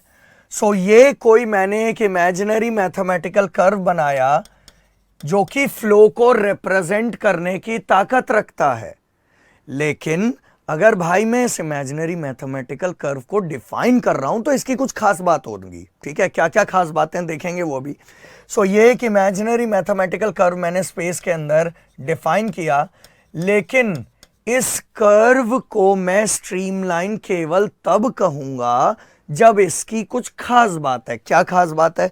क्या मैं किसी भी curve को स्ट्रीमलाइन कह सकता हूं? नहीं नहीं नहीं, मैं एक ऐसे कर्व को ही स्ट्रीमलाइन कहूंगा जिसके ऊपर अगर मैं टेंजेंट ड्रॉ करूं तो मुझे वेलोसिटी का वेक्टर मिलना चाहिए। क्या ड्रॉ करूं?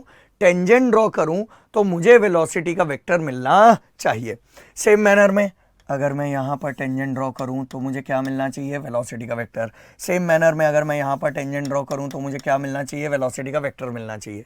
But the most important point is velocity का वेक्टर तो मिलना चाहिए, but a streamline is valid for only for a given instant of time.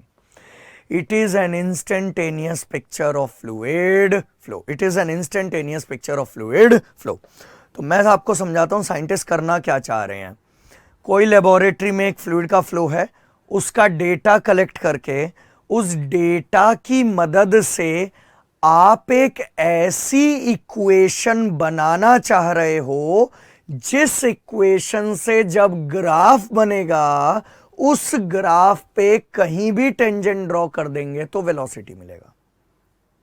Chain reaction है, समझो समझो क्या चेन रिएक्शन है बच्चे?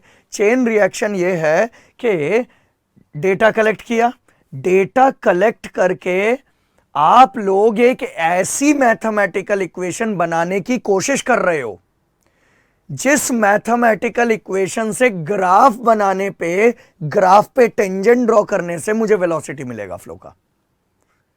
Very good. अब बच्चा, यस बच्चा, बच्चा कंफ्यूजन, बच्चा बोल रहा सर ऐसा कर सकते हैं क्या? हाँ कर सकते हैं कर सकते हैं क्या? करेंगे। आप बस 20 मिनट इस क्लास के अंदर वेट कीजिए। आज की क्लास में मैं आपको डिराइव करके दिखाऊंगा कि किसी भी फ्लूइड फ्लो के लिए आप एक ऐसी इक्वेशन बना सकते हो, एक ऐसा कर्व बना सकते हो जिस कर्व पे टेंजेंट ड्रॉ करने से आपको वेलोसिटी मिले। Mathematics is wonderful. हम कुछ भी नहीं करेंगे भाई, हम लोग क्या करेंगे, एक कर्व ऐसा यस बना सकते हैं जिस पे टेंजेंट ड्रॉ करने से क्या मिले, वेलोसिटी मिले। लेकिन वो क्या इक्वेशन होगी, क्या ग्राफ होगा, क्या मतलब क्या इक्वेशन होगी, वो मैं 20 मिनट बाद आपको पढ़ाऊंगा। तो यहां पर भी मैं रिवर्स इंजीनियरिंग यूज कर रहा हूं। पहले मैं आपको यह बता रहा हूं कि अगर मैंने एक ऐसा ग्राफ, एक ऐसा कर्व बना लिया जिस पे टेंजेंट ड्रॉ करने से मुझे वेलोसिटी मिलेगा, ठीक है, तो पहले मैं आपको यह बताना चाह रहा हूं कि अगर मैंने ऐसा कर्व बना लिया तो मैं उस कर्व की मदद से क्या क्या बता सकता हूं। तो पहले मैं यह बताऊंगा और फिर उसके बाद मैं लास्ट में जाके डेरिवेशन करूंगा कि ये कर्व निकाल कैसे सकते हैं, ठीक है। तो चलिए बोर्ड की तरफ देखिए। धैर्य रखिए, धैर्य रखिए। टॉपिक्स कठिन हैं लेकिन धैर्य ही काम आएगा। धीरे धीरे सारी कड़ियां जुड़ती चली जाएंगी और पूरा बन जाएगा। ओके, सो पहली जरूरी बात क्या है, ये एक ऐसा कर्व होगा जिस पे टेंजेंट ड्रॉ करने से आपको वेलोसिटी मिलेगा। दूसरा जरूरी पॉइंट क्या है, it is only valid for a given instant of time. अर्थात स्ट्रीमलाइन एक ऐसा टूल है जो आपको फ्लूइड का विजुअलाइजेशन केवल एक इंस्टेंट ऑफ टाइम पे देगा, ना कि अलग अलग इंस्टेंट ऑफ टाइम पे। इसका मतलब स्ट्रीमलाइन एक वीडियो है फ्लो की कि फोटोग्राफ है फ्लो की। It's a photograph of the flow. What is the difference between a photograph and a video? Photograph में गिवन इंस्टेंट ऑफ टाइम पे लोग कहां पर हैं और क्या कर रहे हैं ये पता चलता है, जबकि वीडियो में अलग अलग इंस्टेंट ऑफ टाइम पे लोग कहां पर हैं, क्या कर रहे हैं वो पता चलता है। समझ पा रहे हो बच्चा आप बात को? Yes, wonderful wonderful. So streamline is N photograph of the flow. ये केवल आपको गिवन इंस्टेंट ऑफ टाइम पे ये कर्व वैलिड रहेगा। हो सकता है कि अगले इंस्टेंट ऑफ टाइम पे ये जो कर्व है इसका शेप चेंज हो जाए। हो सकता है अगले इंस्टेंट ऑफ टाइम पे ये कर्व ऐसे बन जाए। हो सकता है अगले इंस्टेंट ऑफ टाइम पे ये कर्व ऐसे बन जाए। So a streamline can vary from time to time dependent on the flow। या ऐसा भी हो सकता है कि चेंज ना हो, लेकिन चेंज भी हो सकता है। इसीलिए हम लोग कहते हैं कि अगर कोई गिवन स्ट्रीमलाइन आपने निकाली है वो केवल और केवल उसी पर्टिकुलर टाइम इंस्टेंट के लिए वैलिड है, उसी पर्टिकुलर टाइम इंस्टेंट के लिए वैलिड है। अगला चीज स्ट्रीमलाइन की मदद से आप डायरेक्शन ऑफ फ्लो भी बता सकते हो। यस, फॉर एग्जाम्पल मान लीजिए साइंटिस्ट लोगों ने आपको पेपर में एक स्ट्रीमलाइन का इक्वेशन दे रखा है। आपने स्ट्रीमलाइन का इक्वेशन निकाल के ग्राफ प्लॉट किया। जब आपने ग्राफ प्लॉट किया तो स्ट्रीमलाइन का ग्राफ कुछ ऐसा आ रहा है। जब आपने ग्राफ प्लॉट किया तो स्ट्रीमलाइन का ग्राफ कुछ ऐसा आ रहा है। This is the streamline. तो इस ग्राफ को देखकर आपको क्या पता लग रहा है? इसको देखकर मुझे डायरेक्टली मैं कह सकता हूं कि अगर स्ट्रीमलाइन की शेप ऐसी है तो फ्लूइड का फ्लो भी ऐसे ही हो रहा होगा। सुनना, मैं ये कह सकता हूं कि अगर स्ट्रीमलाइन की शेप ऐसी है तो फ्लूइड का फ्लो भी ऐसे ही हो रहा होगा। फ्लूइड का फ्लो भी ऐसे ही हो रहा होगा। क्यों ऐसा मैं क्यों कह सकता हूं कि भाई जैसा स्ट्रीमलाइन का शेप है वैसा ही फ्लो हो रहा होगा? Because the fluid always flows along the streamline and never across the streamline. The fluid always flows along the streamline and never across the streamline. Across का मतलब perpendicular to streamline. तो देखिए fluid कभी भी perpendicular to streamline पास नहीं होगा, fluid हमेशा along the streamline flow करेगा. What is the reason behind that? Because the velocity vector is always tangent to the streamline. So for example, if you draw a velocity vector here, if you draw a velocity vector here, if you draw a velocity vector here, if you draw a velocity vector here, if you draw a velocity vector here, if you draw a velocity vector here, if you draw a velocity vector here, so you guys can see that the velocity vector is always tangent to the streamline. और for example, मैं अगर particle हूँ, मैं अगर fluid का particle हूँ, तो मैं अगर फ्लूइड का पार्टिकल हूँ, मेरा फ्लो का डायरेक्शन ये है. मैं अगर फ्लूइड का पार्टिकल हूं, मेरा फ्लो का डायरेक्शन ये है, तो जिस डायरेक्शन में मेरा फ्लो है उसी डायरेक्शन में मैं मूव करूंगा. और फ्लूइड क्या है? It's a combination of particle. So जिस डायरेक्शन में पार्टिकल मूव कर रहा है मतलब उसी डायरेक्शन में फ्लूइड फ्लो हो रहा है. यही तो सीन है ना. And you guys can see that everywhere the velocity is tangent to streamline. So the velocity of the fluid particle is actually following the streamline. So if the particle velocity is following the streamline, this means the fluid flow is also taking place like this. Is there a component of velocity perpendicular to streamline? The answer is no. भाई streamline का definition ही यही है कि ये एक ऐसा mathematical curve होगा जिसपे टेंजेंट ड्रॉ करने से आपको वेलोसिटी मिलेगा. So perpendicular to the streamline there is no flow, there is no flow. कभी कभार ऑब्जेक्टिव पेपर में ऐसा भी लिख देता है there is no discharge perpendicular to और across the streamline. So last time I am saying fluid always flows along the streamline and never across the streamline, never across the streamline. मान लीजिए कल को आपको पेपर में कहे, कल को आप देखो भाई, देख मेरी बात सुन, तू कोई रियल फ्लूइड में लेबोरेटरी में तो प्रेजेंट है नहीं. अब जब आप लेबोरेटरी में प्रेजेंट नहीं हो तो आपको ना इक्वेशन दे देगा पेपर के अंदर कि भाई वो जो फ्लूइड फ्लो है उसकी इक्वेशन, उसका स्ट्रीमलाइन का इक्वेशन ये है. तो आप क्या करोगे? उसकी शेप प्लॉट करोगे. शेप प्लॉट करके आपको पता लग जाएगा यार कि डायरेक्शन क्या है फ्लो का. यहां बैठे बैठे ही पता लग जाएगा, अच्छा स्ट्रीमलाइन का शेप ऐसा है. अगर स्ट्रीमलाइन का शेप ऐसा है तो फ्लूइड का फ्लो भी ऐसे ही हो रहा होगा. यस और नो? यस. फॉर एग्जांपल मान लीजिए कल को आपको पेपर में बोले, कल को आपको पेपर में बोले a fluid flow is represented by the streamlines which are circular. Who knows? कल को आपको पेपर में बोले a fluid flow is represented by streamlines which are circular.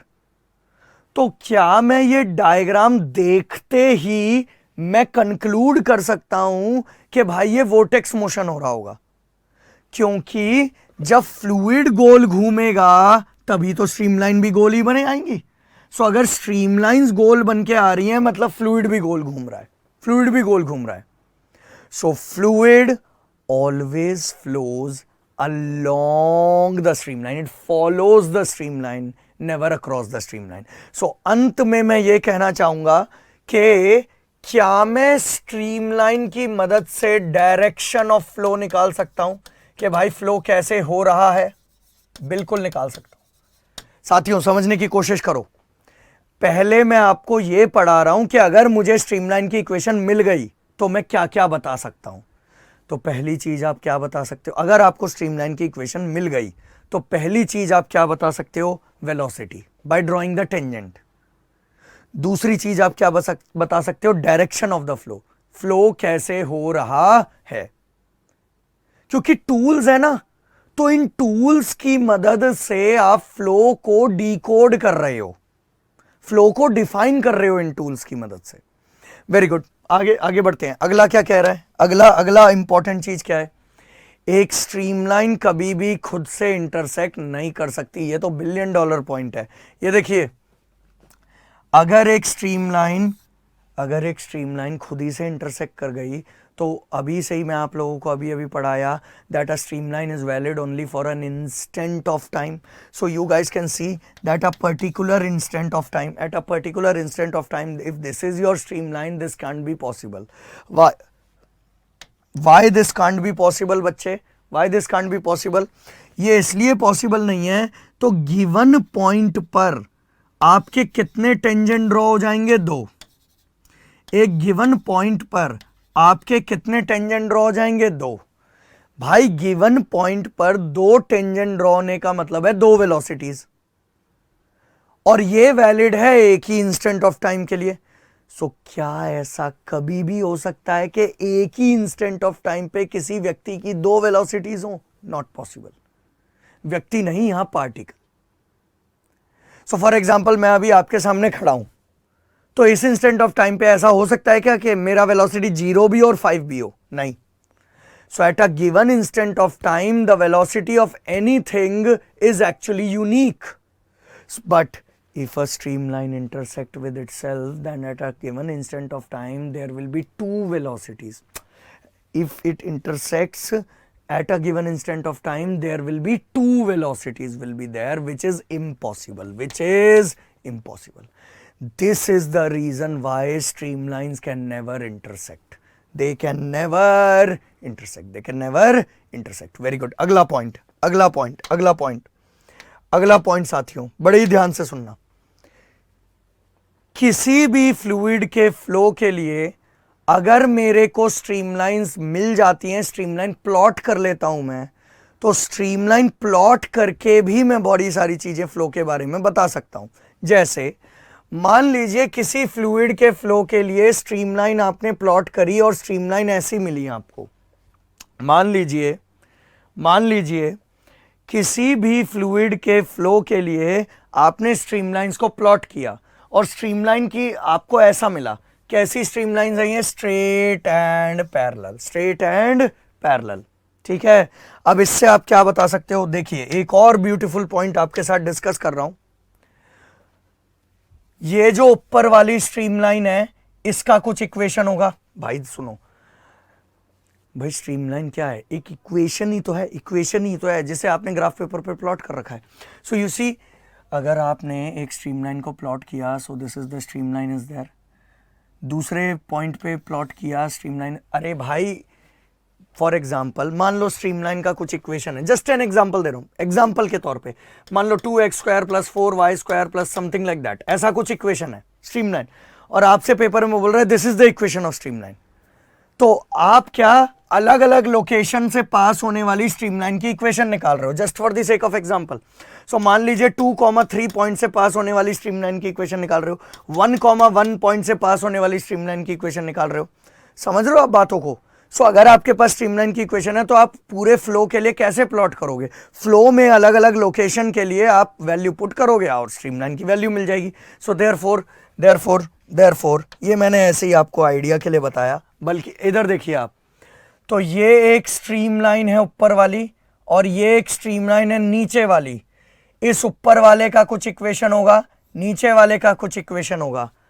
Mathematically it has been found, मैं डिराइव भी कर दूंगा कल की क्लास में अगर चाहोगे तो, हार्डली विल टेक 2 सेकेंड्स, लेकिन ये तो बहुत ही इंपॉर्टेंट पॉइंट है, 2 बारी गेट के पेपर में पूछ रखा है 1 मार्क्स के क्वेश्चन में।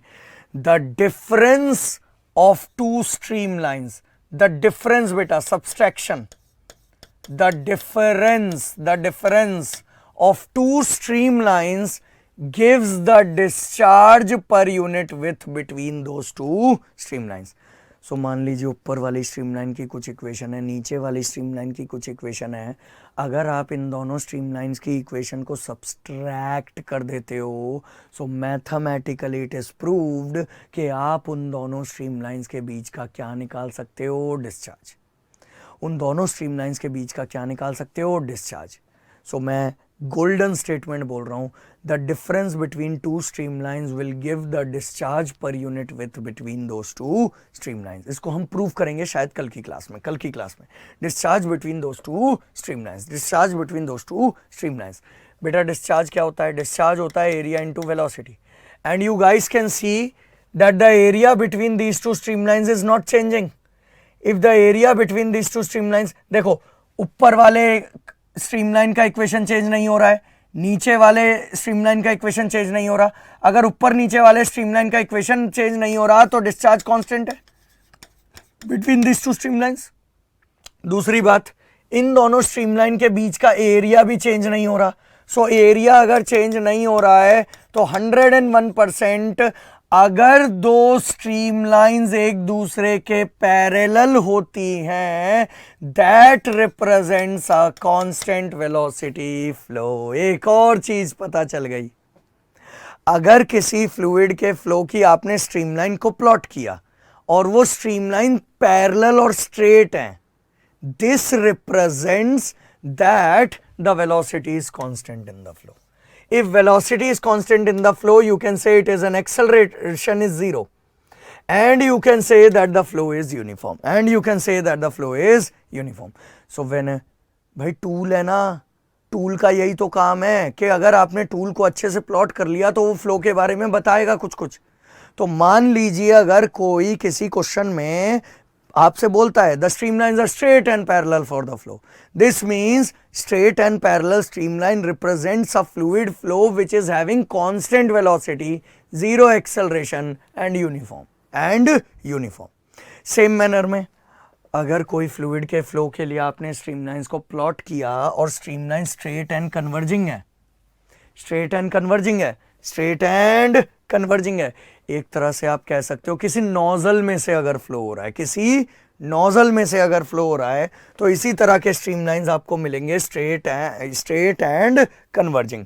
तो बेटा फिर से वही वाला लॉजिक, इधर देखो, इसकी कुछ इक्वेशन होगी, इसकी कुछ इक्वेशन होगी, दोनों को सब्सट्रैक्ट करोगे, क्या मिलेगा इन दोनों के बीच का, दोनों को सब्सट्रैक्ट करोगे क्या मिलेगा इन दोनों के बीच का, डिस्चार्ज, और डिस्चार्ज होता है area into velocity, but the area between the streamlines is decreasing, so the velocity has to increase. Oh my god, किसी particular fluid flow के लिए अगर streamlines एक दूसरे के करीब आ रही हैं तो ये एक ऐसा फ्लो रिप्रेजेंट करेगा जिसकी वेलोसिटी बढ़ रही है, अर्थात एक्सेलरेटिंग फ्लो है, अर्थात एक्सेलरेटिंग फ्लो है। यहां पर स्टूडेंट ये बोलता है कि सर ये कन्वर्ज करते करते करते क्या इंटरसेक्ट कभी नहीं करेगा। ध्यान रखिए, इनफाइनाइटेसिमली क्लोज जरूर आ जाएगा लेकिन इंटरसेक्ट कभी नहीं करेगा। इनफाइनाइटेसिमली क्लोज जरूर आ जाएगा लेकिन इंटरसेक्ट कभी नहीं करेगा। इसका रिवर्स भी ट्रू है।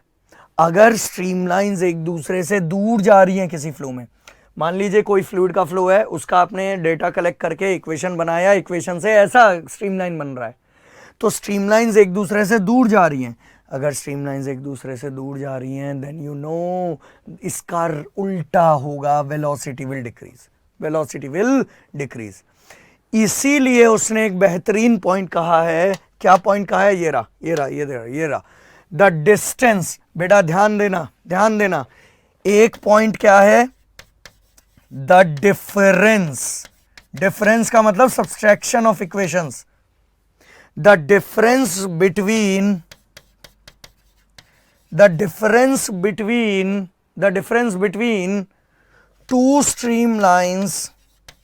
two streamlines will give discharge per unit width. Will give discharge per unit width. This will give discharge per unit width. So अभी जो मैंने स्टेटमेंट लिखा है इसके अंदर क्या लिख रहा है? Difference between streamlines. और इस वाले स्टेटमेंट में क्या लिख रखा है? Distance between streamlines. So the difference between two streamlines will give you discharge per unit width, whereas the distance between the streamlines is inversely proportional to velocity. So अगर कोई फ्लूइड का फ्लो है जिसकी वेलोसिटी बढ़ रही है तो आपको पता है उस फ्लूइड के फ्लो की जो स्ट्रीमलाइंस बनेंगी वो कन्वर्जिंग बनेंगी। अगर कोई फ्लूइड का फ्लो है जिसकी वेलोसिटी घट रही है, अगर कोई फ्लूइड का फ्लो है जिसकी वेलोसिटी घट रही है, ठीक है, then you know the streamlines are going to diverge. So the distance between streamlines is inversely proportional to velocity. Velocity increases, distance between streamline decreases. Velocity decreases, distance between streamline increases. Okay, very good. Let us revise. चिंता मत करो, let us revise. मैं खड़ा हूं ना पीछे, let us revise. Streamline मुझे क्या क्या बताएगा? भाड़ में गई इक्वेशन।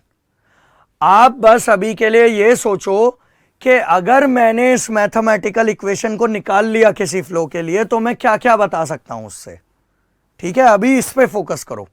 हाँ भाई बताओ क्या क्या बता सकते हो। अगर मुझे स्ट्रीमलाइन का इक्वेशन मिल गया तो स्ट्रीमलाइन के इक्वेशन को मैं प्लॉट करके अगर उस पर टेंजेंट ड्रॉ कर देता हूं मुझे वेलोसिटी मिलेगा।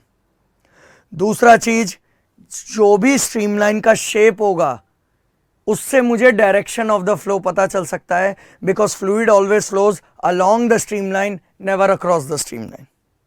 तीसरी चीज, ये जो भी ड्रामा होगा ये given instant of flow time के लिए होगा। चौथी चीज, स्ट्रीमलाइन कभी भी आपस में इंटरसेक्ट नहीं कर सकती हैं। पांचवी चीज, दो स्ट्रीमलाइंस को सब्सट्रैक्ट करोगे तो आपको उन दोनों स्ट्रीमलाइन के बीच का डिस्चार्ज रिप्रेजेंट करेगा। छठी चीज, दो स्ट्रीमलाइंस अगर एक दूसरे के करीब आ रही हैं फ्लो का वेलोसिटी बढ़ेगा, दो स्ट्रीमलाइंस अगर दूर जा रही हैं वेलोसिटी ऑफ द फ्लो घटेगा। एंड अगर किसी फ्लूइड के फ्लो के लिए स्ट्रीमलाइन स्ट्रेट और पैरेलल है, स्ट्रीमलाइन स्ट्रेट और पैरेलल है, तो आपका फ्लो का वेलोसिटी कांस्टेंट है, एक्सेलरेशन जीरो है, एक्सेलरेशन जीरो है। अब सवाल ये उठता है, लास्ट सवाल ये उठता है, सर ये इक्वेशन निकालेंगे कैसे? इसकी इतनी गाथा हमने पढ़ ली कि भाई ये हमें ये बता देगा, ये बता देगा, वो बता देगा, ये कर देगा, इससे हम ये पता कर सकते हैं। लेकिन सर ये इक्वेशन निकलेगी कैसे? मतलब एक ऐसी इक्वेशन जिस पे टेंजेंट ड्रॉ करने से हमें वेलोसिटी मिले, ये इक्वेशन निकालेंगे कैसे? मैथमेटिक्स इधर देखें, मैथमेटिक्स हमारी मदद करेगा। कृपया करके इधर देखें, मैथमेटिक्स हमारी मदद करेगा। आइए इधर देखिए साथियों, सबसे पहले मतलब कुछ भी पढ़ने के लिए सबसे पहले मुझे डिफाइन करना पड़ेगा velocity of a fluid particle.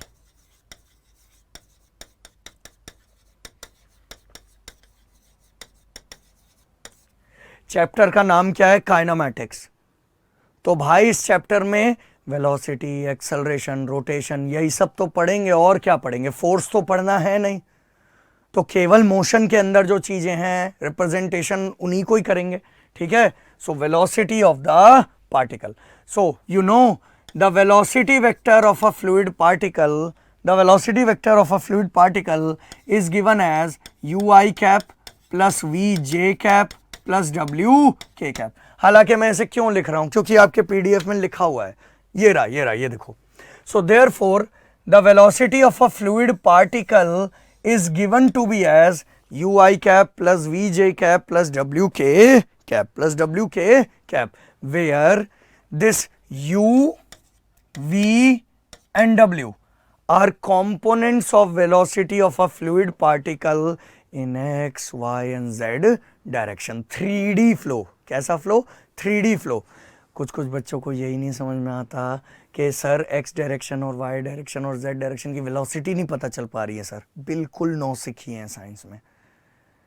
मान लीजिए ये आपका फ्लूइड का पार्टिकल है, तो अगर ये आपका फ्लूइड का पार्टिकल ऐसे मूव कर रहा है मतलब इसके पास केवल x डायरेक्शन ऑफ वेलोसिटी है, अर्थात इसके पास u है, अर्थात इसके पास क्या है? u है। अगर आपका ये फ्लूइड का पार्टिकल ऐसे मूव कर रहा है, टीचर को सुनोगे तभी तो समझ में आएगा। एक्सक्यूज मी, ये दिखाते हैं, शायद आपको ये नहीं समझ। इधर देखो, ये एसी का रिमोट है। मान लीजिए अगर ये ऐसे मूव कर रहा है मतलब इसके पास u है। अगर ये एसी का रिमोट ऐसे मूव कर रहा है मतलब इसके पास u भी है, v भी है। और ये एसी का रिमोट ऐसे मूव कर रहा है मतलब ये 3D फ्लो है एक तरह का। इसके पास u भी है, v भी है और w भी है। इसके पास u भी है, v भी है और w भी है। जैसे मान लीजिए इंग्लैंड का पिच पे बॉल ऐसा स्विंग करता हुआ जा रहा है, तो बॉल अगर स्विंग करता हुआ विकेट कीपर के हाथ में जा रहा है तो स्विंग करती हुई बॉल को बीच में रोको जरा। मतलब इमेजिनेशन में उस मूव करती हुई बॉल को जरा रोको जरा एक जगह पे।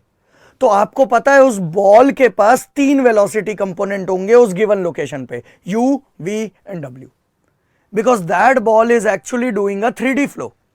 In the same manner fluid mechanics में मान लो टर्बुलेंट फ्लो हो रहा है, तो टर्बुलेंट फ्लो में फ्लूइड का पार्टिकल आपस में टकरा रहे हैं, हैपहैज़ार्ड मोशन को टर्बुलेंट फ्लो कहते हैं ना। सो एकदम फ्लूइड का पार्टिकल ऐसे ऐसे ऐसे मूव कर रहा है, टर्बुलेंट आपस में टकराए जा रहे हैं, कुछ भी चल रहा है। सो अगर आप इस फ्लूइड के पार्टिकल को किसी पर्टिकुलर लोकेशन पर रोक देते हो, इमेजिनेशन में रोक देते हो, तो इस फ्लूइड के पार्टिकल के पास u भी होगा, v भी होगा और w भी होगा। 3D फ्लो हो रहा है। कैसा फ्लो हो रहा है? 3D फ्लो हो रहा है। So therefore the velocity of a particle is u, v and w, and the u, v and w are the velocities in x, y and z direction. My dear students, अगर ये components of velocity हैं तो total velocity कैसे निकलता है? Total velocity हर बच्चे को पता है is equal to under root of u square plus v square plus w square, is under root of u square plus v square plus w square. Clear guys? Yes, there is no doubt whatsoever. So it is u square plus v square plus w square under root of. हल्के में ना लें भाई, हल्के में मत ले लेना, ये सिविल सर्विस के पेपर तक पूछ रखा है, गेट और इंजीनियरिंग सर्विसेज में तो पूछ ही रखा है। आपको एक वेलोसिटी वेक्टर दे देगा और बोलेगा फाइंड द टोटल वेलोसिटी, बोलेगा फाइंड द टोटल वेलोसिटी। ठीक है, तो टोटल वेलोसिटी कैसे निकलती है? Under root of U square plus V square plus W square. Everybody knows that velocity is a property and any property in fluid mechanics is a function of space and time. Space बोले तो x, y, z and time बोले तो t. So ultimately I can write that velocity is a property which is a function of x, y, z and time. तो कहने का मतलब है जो velocity का vector आप define करोगे ना, या जो भी examiner देगा, उस velocity के vector में x, y, z और t हो सकते हैं, होंगे या नहीं होंगे वो depends on the examiner, but हो सकते हैं। आइए अब हम लोग डिराइव करते हैं equation of streamline. Equation of streamline, हम एक ऐसी मैथमेटिकल इक्वेशन या कर्व प्लॉट करने की कोशिश कर रहे हैं जिस पे टेंजेंट ड्रॉ करने से वेलोसिटी मिले। यही मकसद है ना? यस। कुछ भी आगे बढ़ने से पहले आपकी मैथमेटिक्स देखो यार, मैं बड़ा ही फ्रैंक बोल रहा हूं, इस चैप्टर में जिसकी मैथमेटिक्स अच्छी है उसको थोड़ा सा एज मिलेगा, बट फिर भी मैं आप लोग देखो, जिसकी मैथ्स अच्छी है वो तो लेकर जाएगा इस चैप्टर के अंदर। इसमें को इस मोमेंट ऑनवर्ड्स सारा का सारा चैप्टर मैथमेटिक्स है। अगले 13 घंटे में से तो गए 2 घंटे, क्या लगभग 11-12 घंटे जो है पूरा का पूरा मैथ्स ही मैथ्स भरा पड़ा है इसके अंदर। सो जिस बच्चे का मैथ्स अच्छा है उस चैप्टर में एज लेगा, लेकिन मैं फिर भी पूरी कोशिश करूंगा कि सब बच्चों के लिए एक लेवल प्लेइंग फील्ड बना के रखूं। ठीक है, सो जो भी मैथमेटिक्स की चीजें रिक्वायर्ड है उनके फॉर्मूले वगैरह मैं यहां पर बताऊंगा। जैसे इस चैप्टर में आगे बढ़ने के लिए हमें 2 चीजें तो बिल्कुल पता होनी चाहिए, बिल्कुल हमारे जहन में होनी चाहिए। वो 2 चीजें क्या हैं? आप लोग मैथमेटिक्स में पढ़ते होंगे डाइवर्जेंस ऑफ वेक्टर v या फिर v dot v। Very good. So therefore divergence of vector v या v डॉट v, क्या कोई बच्चा बता सकता है इसका एक्सपेंशन क्या होता है? भाई मैथ्स में तुम ये सब पढ़ते हो, इसका एक्सपेंशन क्या होता है? इसका एक्सपेंशन होता है del u by del x plus del v by del y plus del w by del z। एक तो आपको ये पता होना चाहिए। ठीक है, दूसरा चीज क्या काम आएगा पूरे चैप्टर में? दूसरा चीज आपको काम आएगा curl of vector v। Curl of vector v is del cross velocity vector v cross velocity vector v। क्या कोई बच्चा बता सकता है इसका एक्सपेंशन कैसे निकालते हैं? यस, इसका एक्सपेंशन होता है i j k dx dy dz u v w। मैं पहले ही कह रहा हूं मैथ्स अच्छा होना चाहिए, लेकिन फिर भी मैं कोशिश कर रहा हूं कि आप लोगों का रिवीजन करवा दूं, क्योंकि ये सब आप मैथ्स में पढ़ते हो। हाँ भाई, इसका एक्सपेंड करना आता है आप लोगों को? इसको एक्सपेंड करना आता है आप लोगों को? बेटा इसको कैसे एक्सपेंड करेंगे कर्ल ऑफ वेक्टर v को? सबसे पहले आई कैप, अगर आप आई कैप ले रहे हो तो this into this minus this into this. अब मैं ये छोटी छोटी चीजें नहीं बताऊंगा यार। W D Y minus V D Z I cap, है ना। जे कैप क्या होता है बेटा? माइनस होता है, so J cap is minus. J cap लिख रहे हो तो this into this, that is w into D X minus u into D Z, ठीक है, जे कैप। इसमें ऐड करेंगे अगला टर्म k कैप, ऐड होता है, k कैप कैसे निकालोगे, v D X minus U D Y K cap. भाई मैथ्स में ऐसे ही करते हो कि नहीं, एक्सपेंशन कुछ रिवीजन हुआ, आना चाहिए। तो डाइवर्जेंस ऑफ वेक्टर v और कर्ल ऑफ वेक्टर v, कम से कम इसके एक्सपेंशन मुंह जबानी आपको याद होने चाहिए। आइए स्ट्रीमलाइन का डेरिवेशन करते हैं। सो स्ट्रीमलाइन का कैसे करेंगे डेरिवेशन, देखिए मैं अलग से करके दिखाता हूं, अलग से करके दिखा रहा हूं। स्ट्रीमलाइन का डेरिवेशन करना है। सो स्ट्रीमलाइन का डेरिवेशन कैसे करेंगे बच्चों, देखिए ये मैंने एक आर्बिट्री कर्व ड्रॉ किया, ठीक है। सो ये अगर मैंने एक आर्बिट्री कर्व ड्रॉ किया, अगर मैं इस कर्व को स्ट्रीमलाइन कह रहा हूं, अगर मैं इस कर्व को स्ट्रीमलाइन कह रहा हूं, ठीक है। सो अगर मैं इस कर्व को स्ट्रीमलाइन कह रहा हूं तो इसकी कुछ खासियत होगी। ऐसे ही तो किसी कर्व को स्ट्रीमलाइन नहीं कहा जा सकता ना भाई, उसकी स्पेशलिटी है उस कर्व की, तभी तो साइंटिस्ट लोगों ने उसको उस तरीके से डिफाइन किया है। सो स्ट्रीमलाइन की क्या खास बात होती है कि स्ट्रीमलाइन पे अगर मान लीजिए आप कोई स्पेस वेक्टर लेते हो, स्पेस वेक्टर मैथमेटिक्स में कैसे दिखाते हैं, डी एक्स आई कैप प्लस डी वाई जे कैप प्लस डी जेड के कैप, ऐसे ही दिखाते हैं स्पेस वेक्टर। तो स्ट्रीमलाइन की खासियत होगी कि स्ट्रीमलाइन पे अगर आप कोई एक छोटा सा सेक्शन ऑफ स्पेस लेते हो, उस छोटे से सेक्शन ऑफ स्पेस पे अगर आप टेंजेंट ड्रॉ करते हो, तो उस छोटे से सेक्शन ऑफ स्पेस जिस पे आप टेंजेंट ड्रॉ कर रहे हो, that tangent should represent the velocity vector. भाई यही मतलब होता है ना स्ट्रीमलाइन का। अरे ओ भाई घनचक्करों, इधर देखो बोर्ड की तरफ। भाई स्ट्रीमलाइन की इक्वेशन को कैसे डिराइव करेंगे, मैथमेटिशियंस ने जानबूझ के स्ट्रीमलाइन को एक ऐसा कर्व बनाया है जिस पे टेंजेंट ड्रॉ करने से वेलोसिटी मिले। सो ये एक ऐसा कर्व जिस पे टेंजेंट ड्रॉ करने से वेलोसिटी वेक्टर मिले, यही तो है ना। Now you see, so how many of you can see that the velocity vector and the space vector are tangent by definition, है ना, are tangent. If two vectors are tangent to each other, the cross product is zero. The simple यार, ये maths वाले sir नहीं पढ़ाया होगा। The cross product is zero. So therefore cross product क्या करेंगे बेटा, इसका मतलब ds क्रॉस v क्या आएगा, जीरो। क्या आपको क्रॉस प्रोडक्ट निकालना आता है? यस। क्रॉस प्रोडक्ट कैसे निकलता है, I J K D X D Y D Z है and U we W should be equal to zero. क्या इसका एक्सपेंशन अभी अभी मैंने आपको बताया था भाई, इसी का तो एक्सपेंशन बताया था कुछ देर पहले। क्या बताया था, ये रहा, ये देखो, ये रहा। क्या यही है इसका एक्सपेंशन? यस। और इसकी वैल्यू क्या है स्ट्रीमलाइन के लिए? जीरो। ये देखो, ये रहा, ये रहा। इसकी वैल्यू क्या है स्ट्रीमलाइन के लिए? जीरो होनी चाहिए, जीरो होनी चाहिए।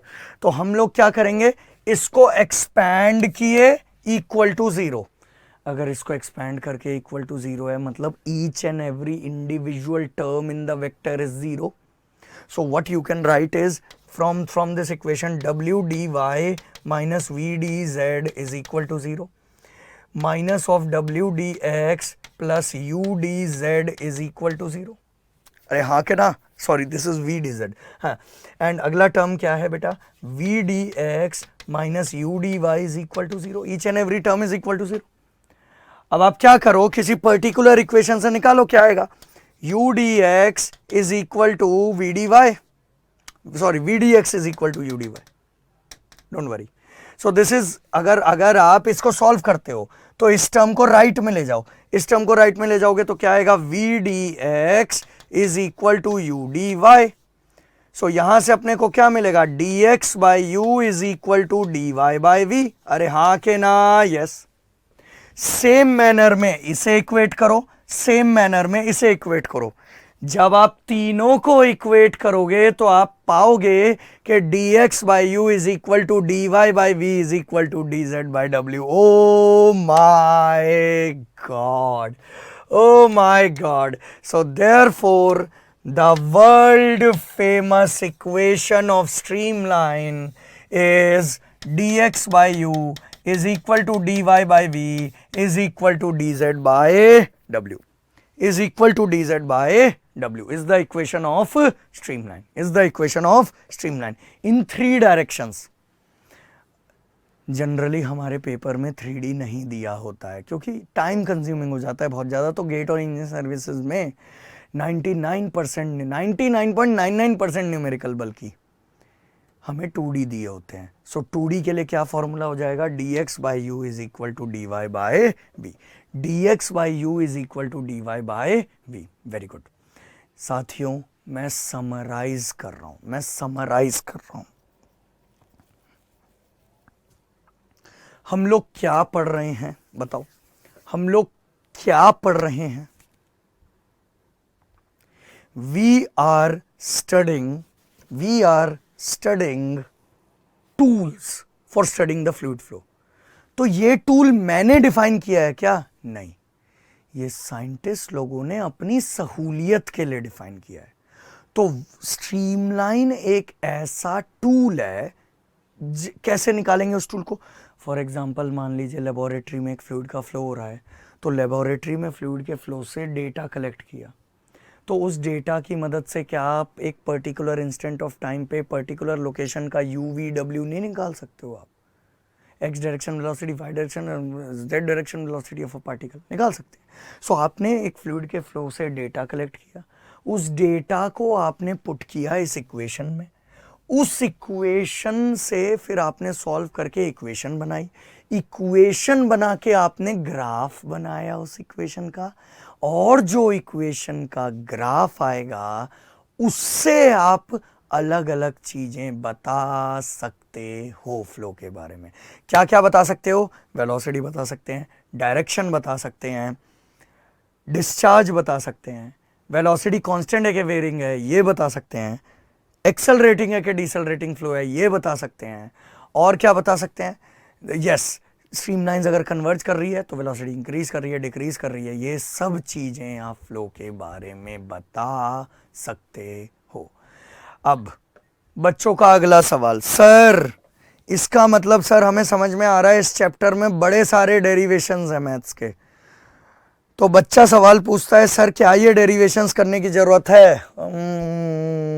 देखो मैं तो करवाऊंगा, मैं तो टीचर हूं, but exam point of view से अगर आप पूछो कि सर क्या हमें डेरिवेशंस करने की जरूरत है, मेरा जवाब है नहीं, मेरा जवाब है नहीं. इस चैप्टर में केवल एक डेरिवेशन है जो कि पेपर में पूछी जा सकती है, बाकी के डेरिवेशंस जो हैं पेपर में थोड़े से नहीं पूछे जाते हैं. तो इसका मतलब है अपने को क्या याद होना चाहिए, फॉर्मूला. अगर फॉर्मूला याद है तो न्यूमेरिकल सॉल्व. तो सारे के सारे फॉर्मूलों पे लाल स्टार मार्क कर कर रखिए, लाल बॉक्स के अंदर बंद कर कर रखिए, ताकि जब रिवीजन करें तो फॉर्मूला तो बिल्कुल टपाटप याद होना चाहिए. चलिए बताइए, what is the equation of streamline, dx by you is equal to dy by v is equal to dz by w. अभी थोड़ी देर में न्यूमेरिकल सॉल्व करेंगे तो और कॉन्फिडेंस आएगा, लेकिन पूरा बैच मुझे कमेंट बॉक्स में बताएगा. बेटा इन सब चीजों को रिवाइज करना बहुत ज्यादा जरूरी है. पूरा बैच मुझे कमेंट बॉक्स में बताएगा whether you have understood this और नॉट.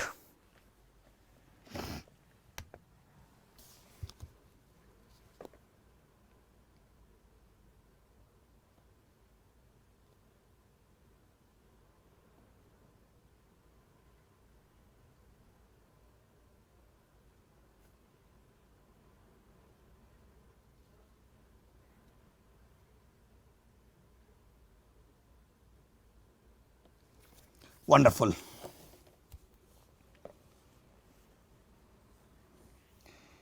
सो किसी फ्लूइड के फ्लो के लिए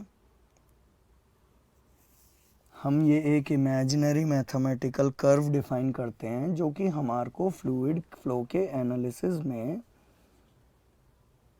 अब देखो देखो हेमंत बता रहा है कल के बार्क के पेपर में ये पूछा है.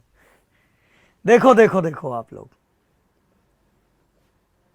हेमंत बता रहा है कि उसने बार्क के पेपर में कल के बार के पेपर में ये आया था, हेमंत बता रहा है मुझे। देखो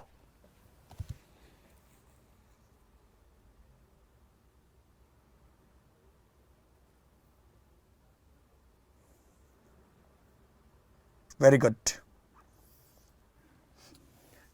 सो इस चैप्टर में अब जरा बल्ज लो चैप्टर का क्या है ये।